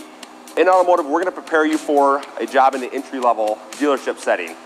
We focus on interior and exterior detailing, electrical systems, testing batteries, charging systems, replacing lights, oil changes, transmission services, coolant flushes, interior detailing down here at this end of the shop. We also focus on tire servicing and repair. Thank you for visiting. Hope you had a great time. If you have any questions, feel free to contact us, and we'll see you next year.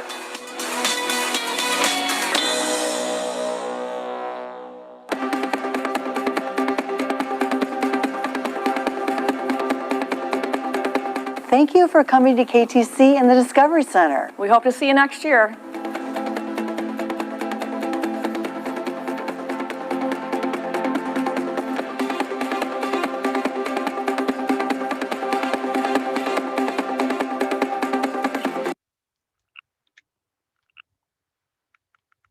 All right, and things that I love about my career, I love working with students. So I love working with students like you guys, talking about our programs, getting you to your goals, and then also presenting and meeting new people. That's the great thing when you work with students from all over Kent County like I do. I meet a lot of different unique people, and then also hearing their stories. So we love to get to know you. So again, we can help you find a good fit for what program is going to be a good fit for you. And then also, again, helping people reach their goals. Really, my purpose here is to make sure that you feel comfortable, that students have a good fit. And so those are just some of the things that I love.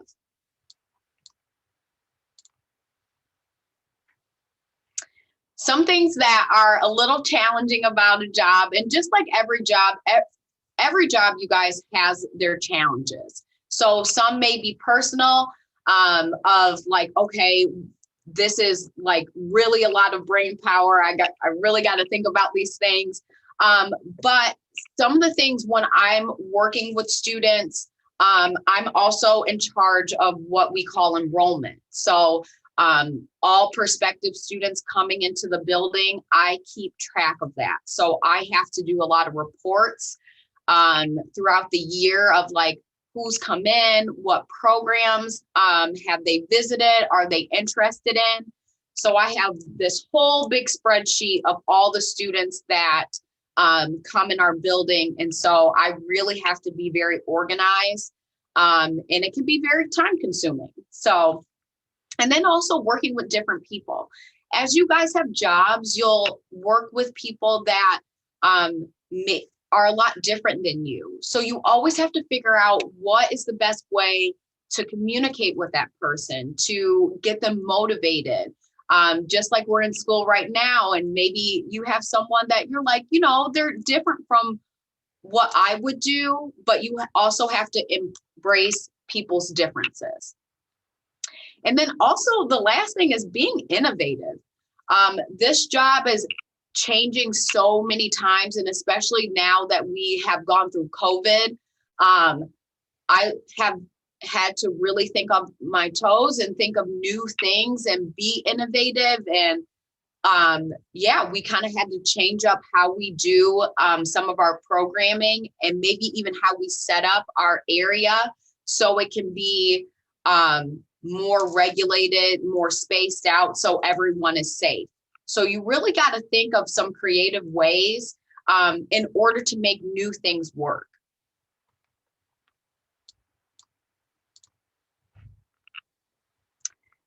Now, why consider this career?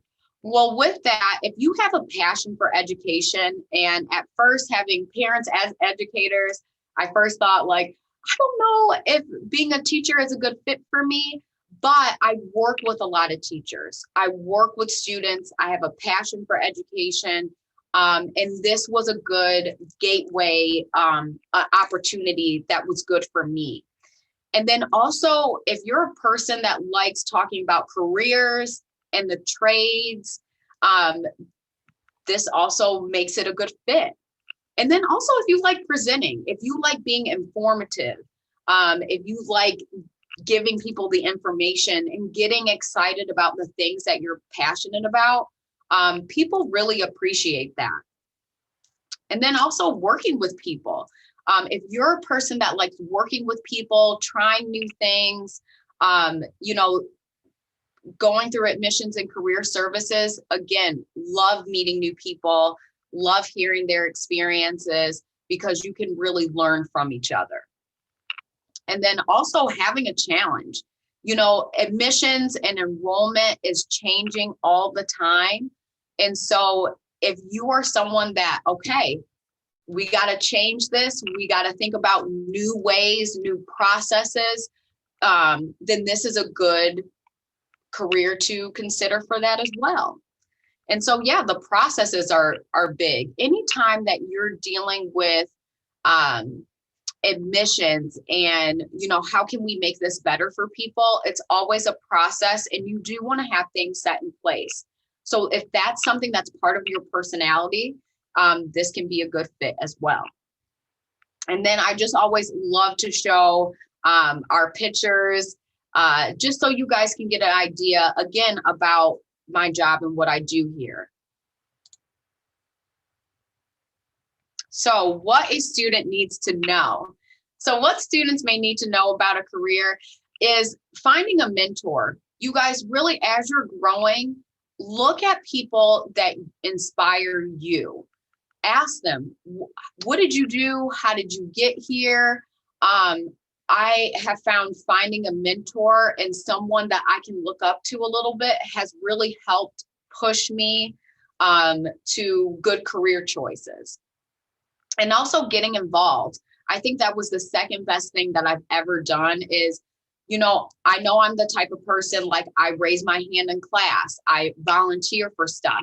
Even if it's things that I feel uncomfortable or I don't know, I'm like, you know what, let me try it. Let's see if I can do it, because then it's a new skill that you are able to gain. Because I used to be like, oh no, I'm like not doing this. This is scary. It's kind of freaking me out. But I kind of got the courage to just be like, you know what, I'm going to try this.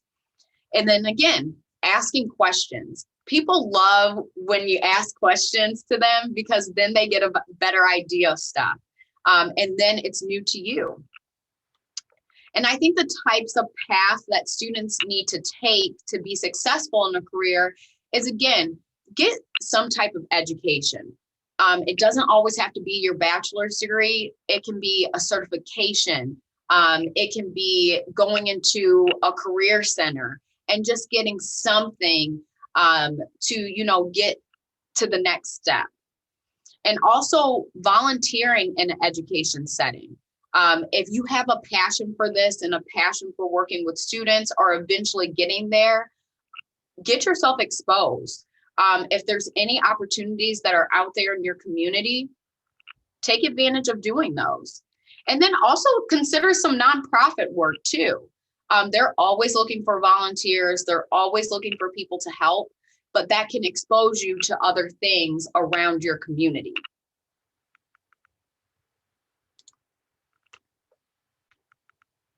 All right, and I know we have about 10 minutes for questions and answers. So I would love to answer any questions that you guys have.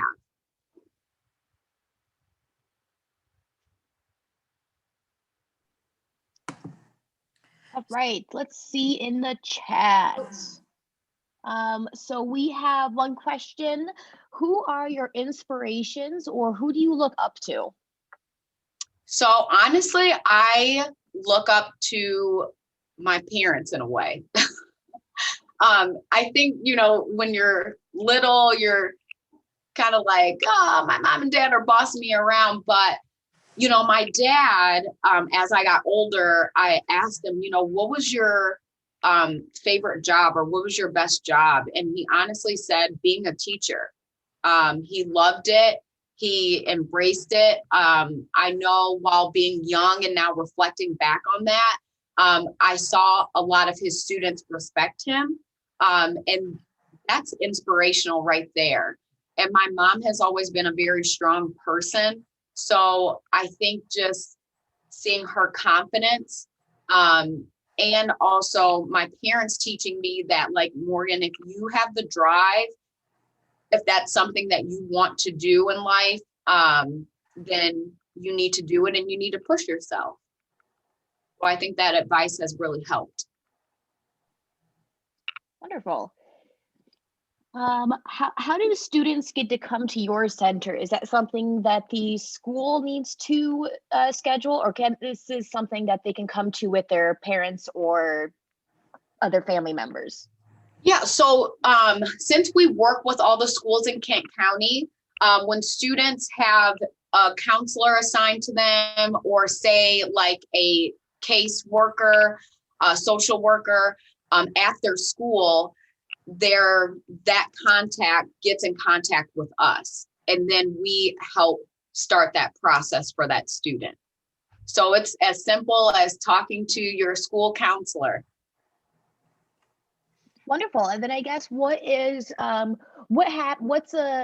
day like for the students? I know you kind of showed that awesome video of all the different types of opportunities there are, but once the students kind of get unloaded off the bus, do they get to explore on their own of what kind of opportunities they're interested in, or is that set up ahead of time? So, yep, that's actually set up through me. I work with all prospective students. So that means that once, say, they get in contact with their counselor gets in touch with us.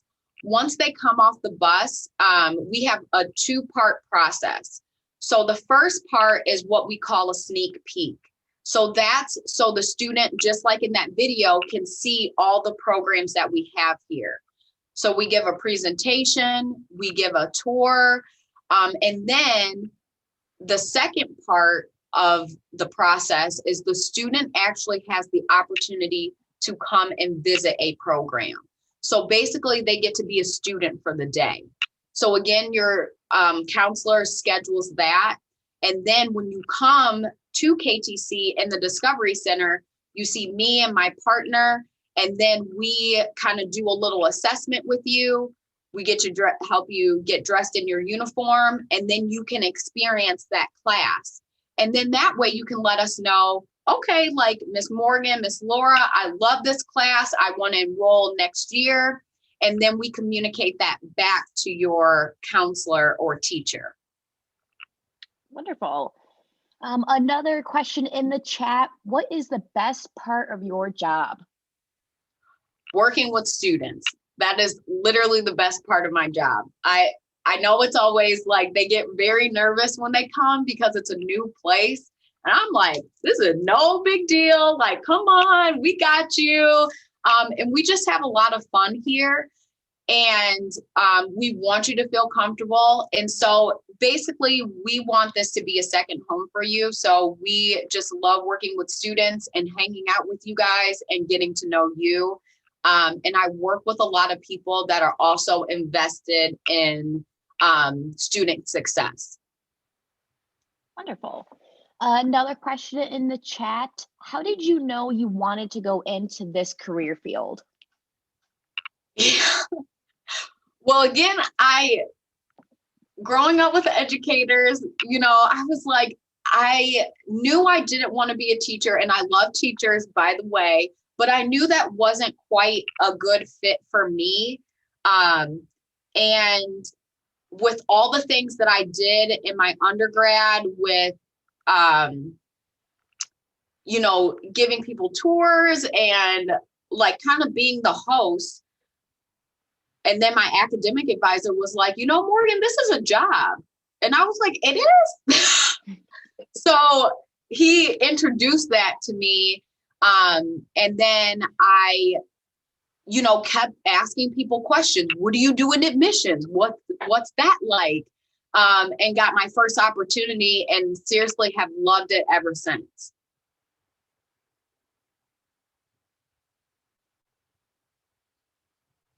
Are there any more questions that students or teachers want to ask Morgan? Okay, don't see anything else popping up in the chats. If nothing else, you know, just want to thank you again, Morgan, for hopping on today and talking about yourself and your career. Thank you guys so much. And you guys had great questions. I hope it's helpful. And yeah, always available for any additional questions if you guys need it. Thank you, Morgan. Thank you, you guys. All right, let's work on getting the next speaker lined up. Next, we have Leah. Can everyone see? Yep, looks good on my end. Perfect, I'm good to start? Yep, thank you, Leah. All right, well, thank you everybody for letting me come speak to you guys today. My name is Leah Cherry and I'm the marketing manager at the Grand Rapids Public Museum. And I'm excited to talk to you all about my career. This is actually one of my favorite pictures that I've taken of a family at the museum. It's a little distorted, so don't judge me off of that when I place it in the PowerPoint, but this is a little bit of a sneak peek in regards to what I do. That's just my information. So my background, I graduated from East Kentwood High School in 2013, and then I went to Central Michigan University from 2013 to 2017, fire up chips. I enjoyed my time there. I tried to get involved with some really fun things, and I'll show you pictures in a second. But overall, it was a great experience. I do have my bachelor's in integrative public relations.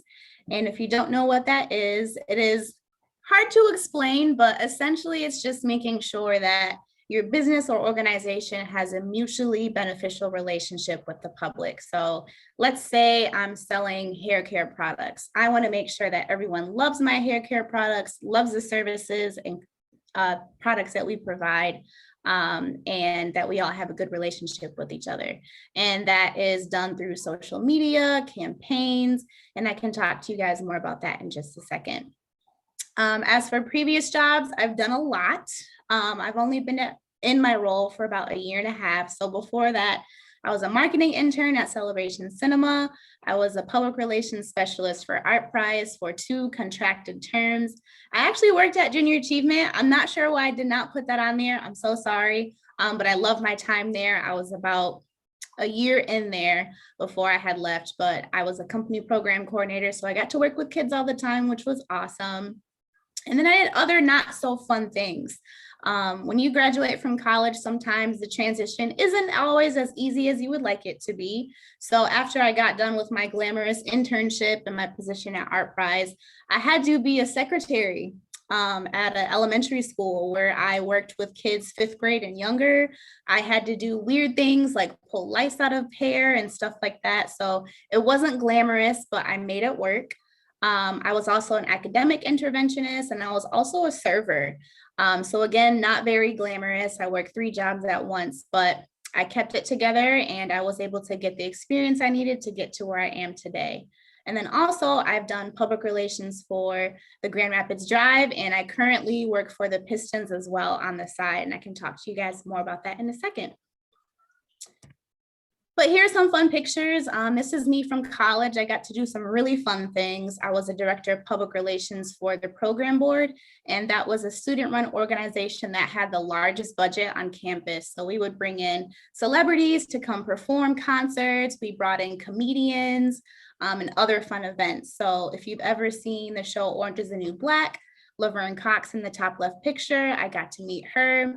If you heard of Joe Jonas before, I got to meet him as well, and we helped promote his concert with his newer band, DNCE. And then we also got to interact with comedians such as Jay Farrow and others as well. So such a fun time. I enjoyed myself during college. So talking more about my career, I like to think of it as I tell stories for a living. So again, I am a marketing manager, and essentially I do all of the public museum social media, all of our email campaigns, I do press releases, and I go on TV a lot, and I'll show you guys some pictures of that to talk about programming that we have. And then I also get to practice my passion. So photography is a love of mine. I actually have a side business where I take clients and do family pictures and portraits and headshots and things like that. But at my job, I'm able to practice those skills. I'm able to practice event photography and just being able to tell stories through that. So it's really awesome. And I'll show you guys some pictures. As for challenging things about my job, I would have to say being a jack of all trades. So when I came into my job, obviously I had the social media background, but I did not have videography experience, and now I do. I'm able to host programs. We have a thing called the Curator Battle I'll talk about in a second that I host on Facebook Live. So I've really had to learn how to grow and to expand my skill set.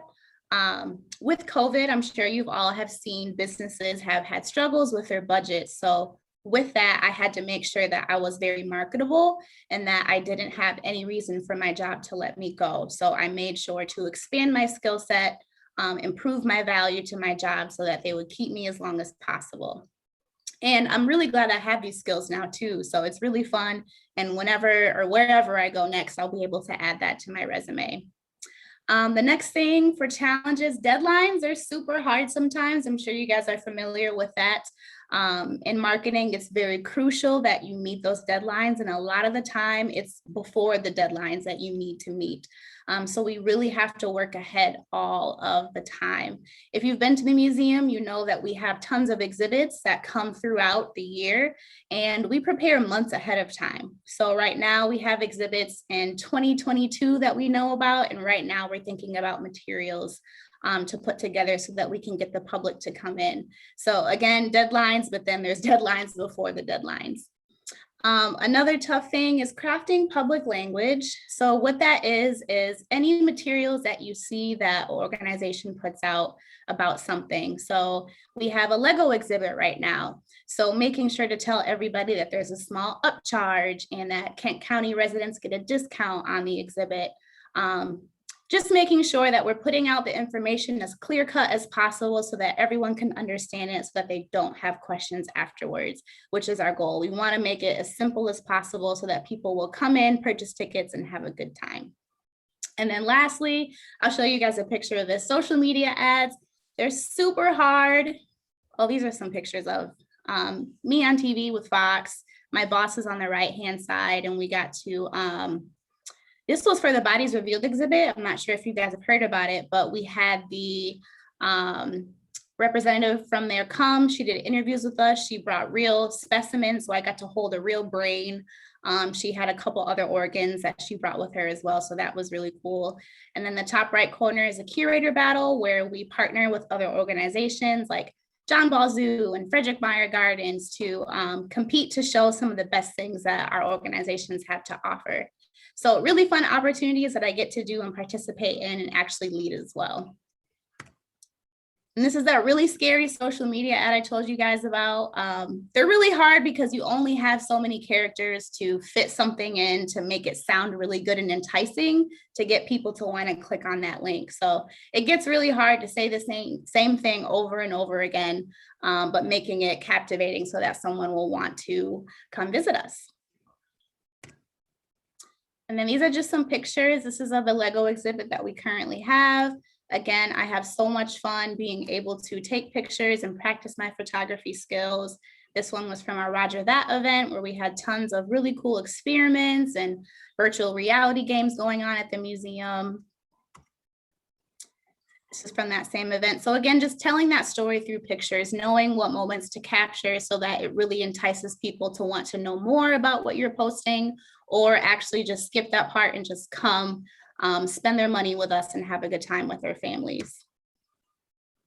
And then this one I wanted to put in there, since everyone is wearing masks right now, we do require them at the museum. Storytelling gets a little bit harder because you can't get people smiling necessarily. So finding different ways to craft those stories to get people to want to come see our exhibits and making sure that we're showcasing different types of families. So different people of backgrounds and religions and things like that. So I make sure to think about that when I'm taking pictures of visitors. And then this is an example of the growth that I was talking about. So making myself more marketable, being able to do product photography, which I've never done before for our online store. It's a skill set that is highly sought. And I had to learn how to do it. So it's just, like I said, continue to learn and grow, try new things. They don't always work out perfectly. It took me like 2 hours to get this picture as well as the others. So again, you're constantly learning, constantly evolving. All right, so as far as considering my career, I would say that there's a phenomenal job outlook.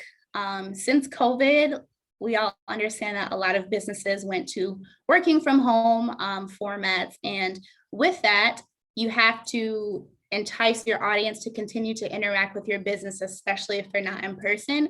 So marketing became a huge, huge component of that. Some people did make cuts for those departments, but a lot of people understood the importance of marketing.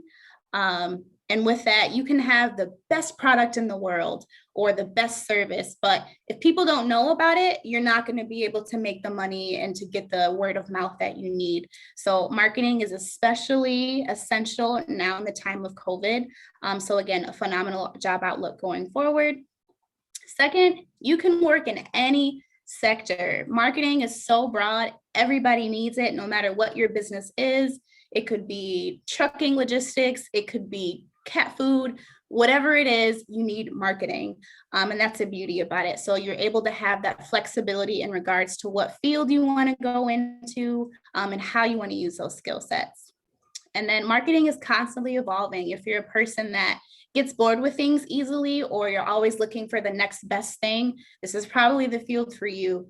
When it comes to tactics and social media, those algorithms are changing. The types of audiences you're reaching are changing. When people get older and have kids, they move from like a millennial to a different type of category. So just knowing how to talk to people and create really cool things for them to look at, to entice them to buy something or visit somewhere.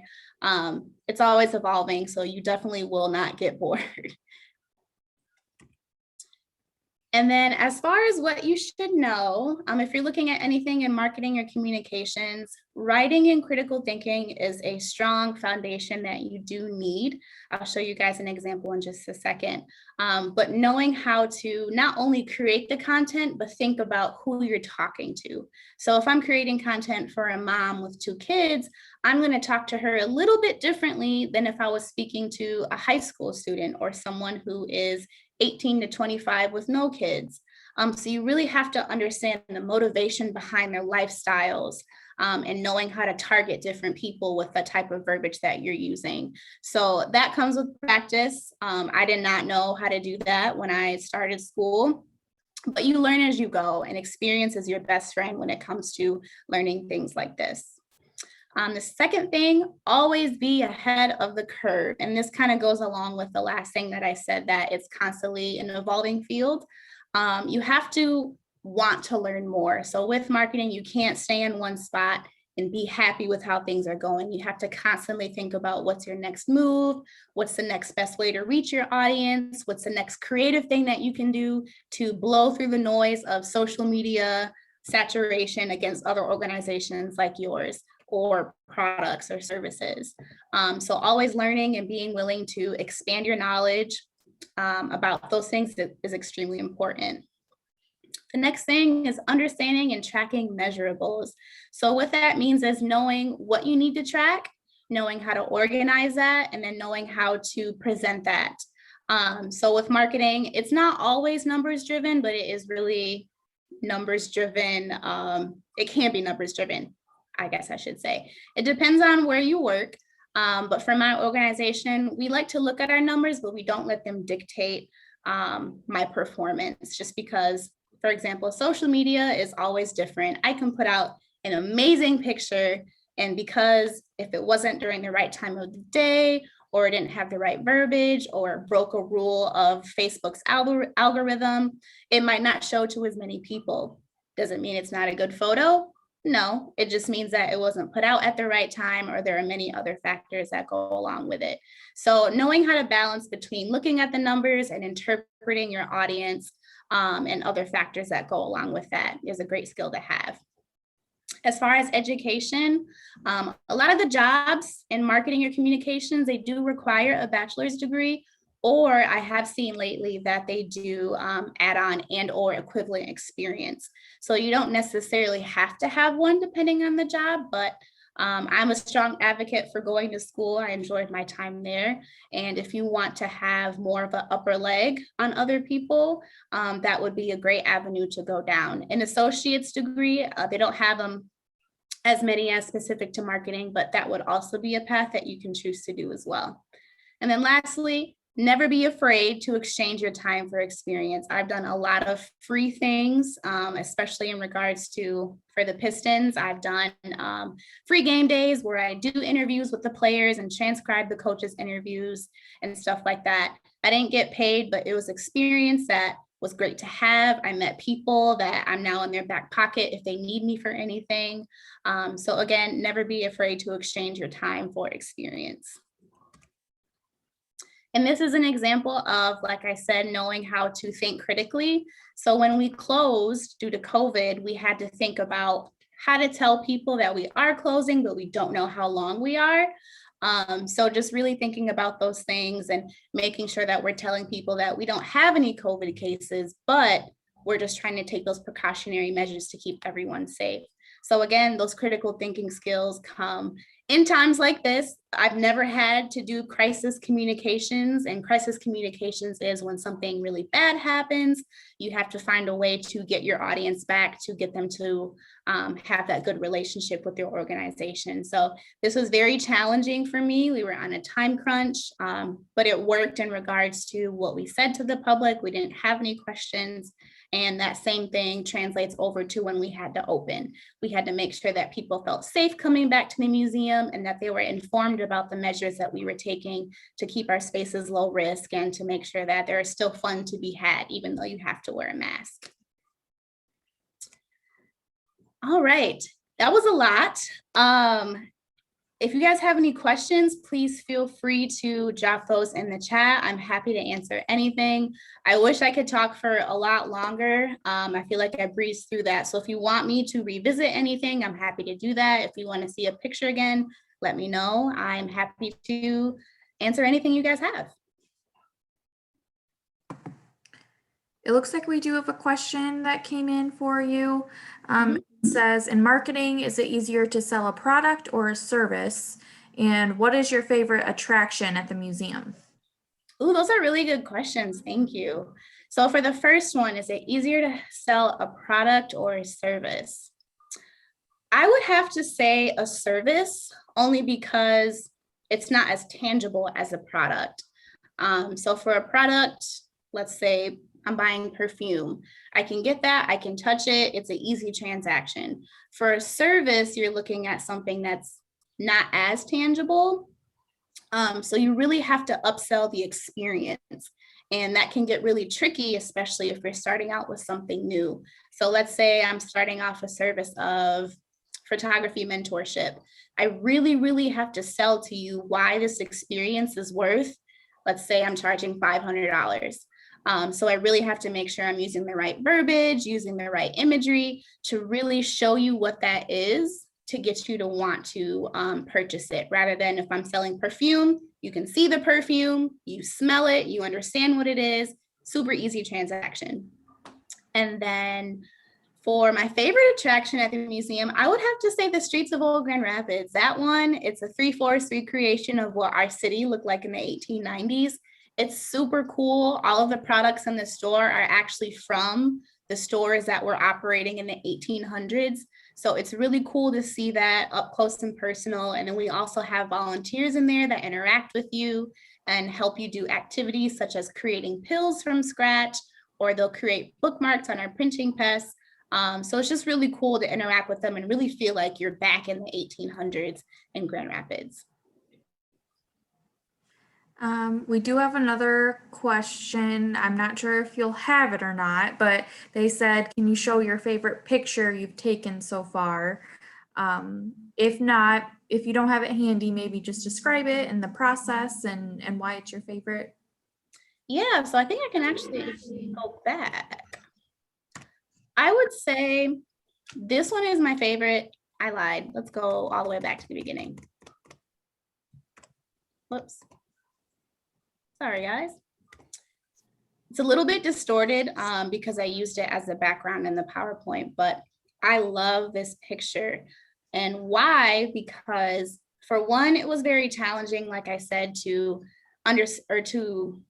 show how to tell those stories with people wearing masks, because usually I can ask people to smile and make different facial expressions, but with this, you're only working with your eyes. So I actually did pose them for this one. I just asked the mother to point at the case, and then her daughter kind of just naturally opened up her eyes a little bit more and pushed her body language towards the case. So it really tells that story of, oh, this is really cool. And then it shows her mom is kind of like educating her, like, hey, let's stop and talk about this. Do you know what these are? And it really just, like I said, tells that story of the type of experience you'll get at the museum, that really intimate with your family, learning something new, being surprised, being curious, which is our slogan. So I really do love this picture. That was a great question, by the way. Thank you. And I guess I have a question for you. So since you do balance so many different things with doing your job at the museum and doing some stuff with the Pistons, and you said you even have photography business on the side, that's kind of becoming a pretty normal thing for at least young people working in their careers. So I see that being something that is going to become the norm. Do you have any advice, or do you have maybe how you balance that time or how you balance those passions? Yeah, that's a great question. So it doesn't come overnight. It really sounds like I do a ton. The time commitment is not equal across all of the endeavors that I have. So I can kind of break that down for you. So for my full-time job, I work 8 Monday through Friday. So my weekends are completely free and my nights are free. So for my personal photography, I typically only book on Saturdays. So that could be an all-day thing. It could just be a couple hour shoots type of thing. And then I don't work on Sundays as far as my full-time job, and I don't do photo shoots on Sundays. And then for the Pistons, that's kind of like I'm on a contract basis. So if they need me for a game on a Wednesday night to work remotely, I can do that. If they have a weekend game and they need help, I can quick drive to Detroit and help out with that, donate a couple hours of my time and go back home. So it's just really finding the right opportunities to fit into your schedule so that you're not feeling too overwhelmed and you're not feeling like you're taking away from your main source of money. So for my full-time job, that's where most of my energy goes because that's where the money comes in. Photography, I would say, is second because it's my own personal brand and I want to make sure that I'm putting out a nice, I can't think of the word, service for my clients. And then the Pistons would be the last thing, like I said, on an as-need basis. And I made sure to communicate that with them. I made sure to communicate that I have other endeavors and that wherever they can fit me into their schedule that works for mine, we came to an agreement that works for everybody, which is good. Hopefully that answers your question. Yeah. It looks like we did get questions right when you started, so I'm gonna go back to those. So who is your inspiration? Ooh, good question. This is kind of funny. I love Tyra Banks. I don't know if you guys have heard of her, but she was a successful model, successful businesswoman, successful mentor. I've always watched America's Next Top Model growing up, which influenced my photography today. But her ability to be able to give back all of the skills and talents that she's acquired throughout her career, I completely admire that. She never stops at anything. She always has a new endeavor. Once she perfects one thing, she moves on to the next. And that's how I like to operate. and she's not afraid to try anything. And I'm the same way. You only have one life. So in my opinion, I think that you should try as many things as possible. You're never going to know what you're good at or not good at until you try it. And the learning process is the best part. So I would say that she's a really good role model in that aspect, in my opinion. Awesome. That was a really good answer. Why did you choose the job you have right now? Ooh, that's an interesting, I like that question. I was working at another job at the time, and although I did love it, I knew that I just had to be in marketing of some sort because it just fits my personality, it fits my skill sets. So when I was looking for jobs, I was very particular. I knew that I didn't want to settle for a regular job that didn't have anything to do with my field. I wanted something that I was going to feel comfortable in regards to what the qualifications were. And then thinking about growth as well, like where can I grow in this organization? So when the museum job popped up and it had all of the marketing components, the PR components, the creative aspects, I fell in love with the description. And then from there, I obviously went through the interviewing part, but I would say I pulled out all the stops to making sure that I landed this job. I made sure to get all the names of the people I interviewed with. I sent thank you emails after I interviewed. I created thank you cards where I physically wrote out right after the interview, thank you so much. And I put in a memorable moment that they talked about during the interview. And then I also created a pitch deck. And what that is, it's really showcasing some of your best work. So I made sure that they had all of that stuff in there, that they knew who I was as a person, as a professional. And yeah, I would have to say just making sure that you're very particular in what you're looking for and to not settle for anything less. And then to always look for growth within the company. And that's what I did. And I'm more than happy to be in the position that I am now. It's everything that I've worked up to and stressed about and sometimes even cried about when I was in college and after college. It was very stressful trying to find something, but it all pays off. It really does. Definitely. I don't see any more questions coming in, and we are almost at the top of the hour. But thank you so much. This was I really liked all the pictures you included and the real life examples that our students got to see. So I really appreciate that. Thank you so much. Thank you for letting me speak to your students. I really appreciate it. You guys are awesome. Thank you, Aaliyah. Thank you, Katrina. See you, everyone. All right, and then Aaliyah was our last speaker for today, but we will, of course, be having more opportunities like this in the future for all of your students. If you have any other classrooms that want to be involved in events like this, please reach out to Shelby. She will help get you scheduled for more events like this. But unless there are any questions for Shelby or I just want to thank all of the schools and all of the teachers who have been involved today. Shelby, do you have anything else you want to say? No, just thank you for participating with us. And hopefully we had some well-rounded speakers. I think I really enjoyed them. So hopefully you guys did too. But yeah, just reach out if you're interested in anything else like this. I'm happy to talk to everyone. But otherwise, just thank you for joining us. Thank you, everyone.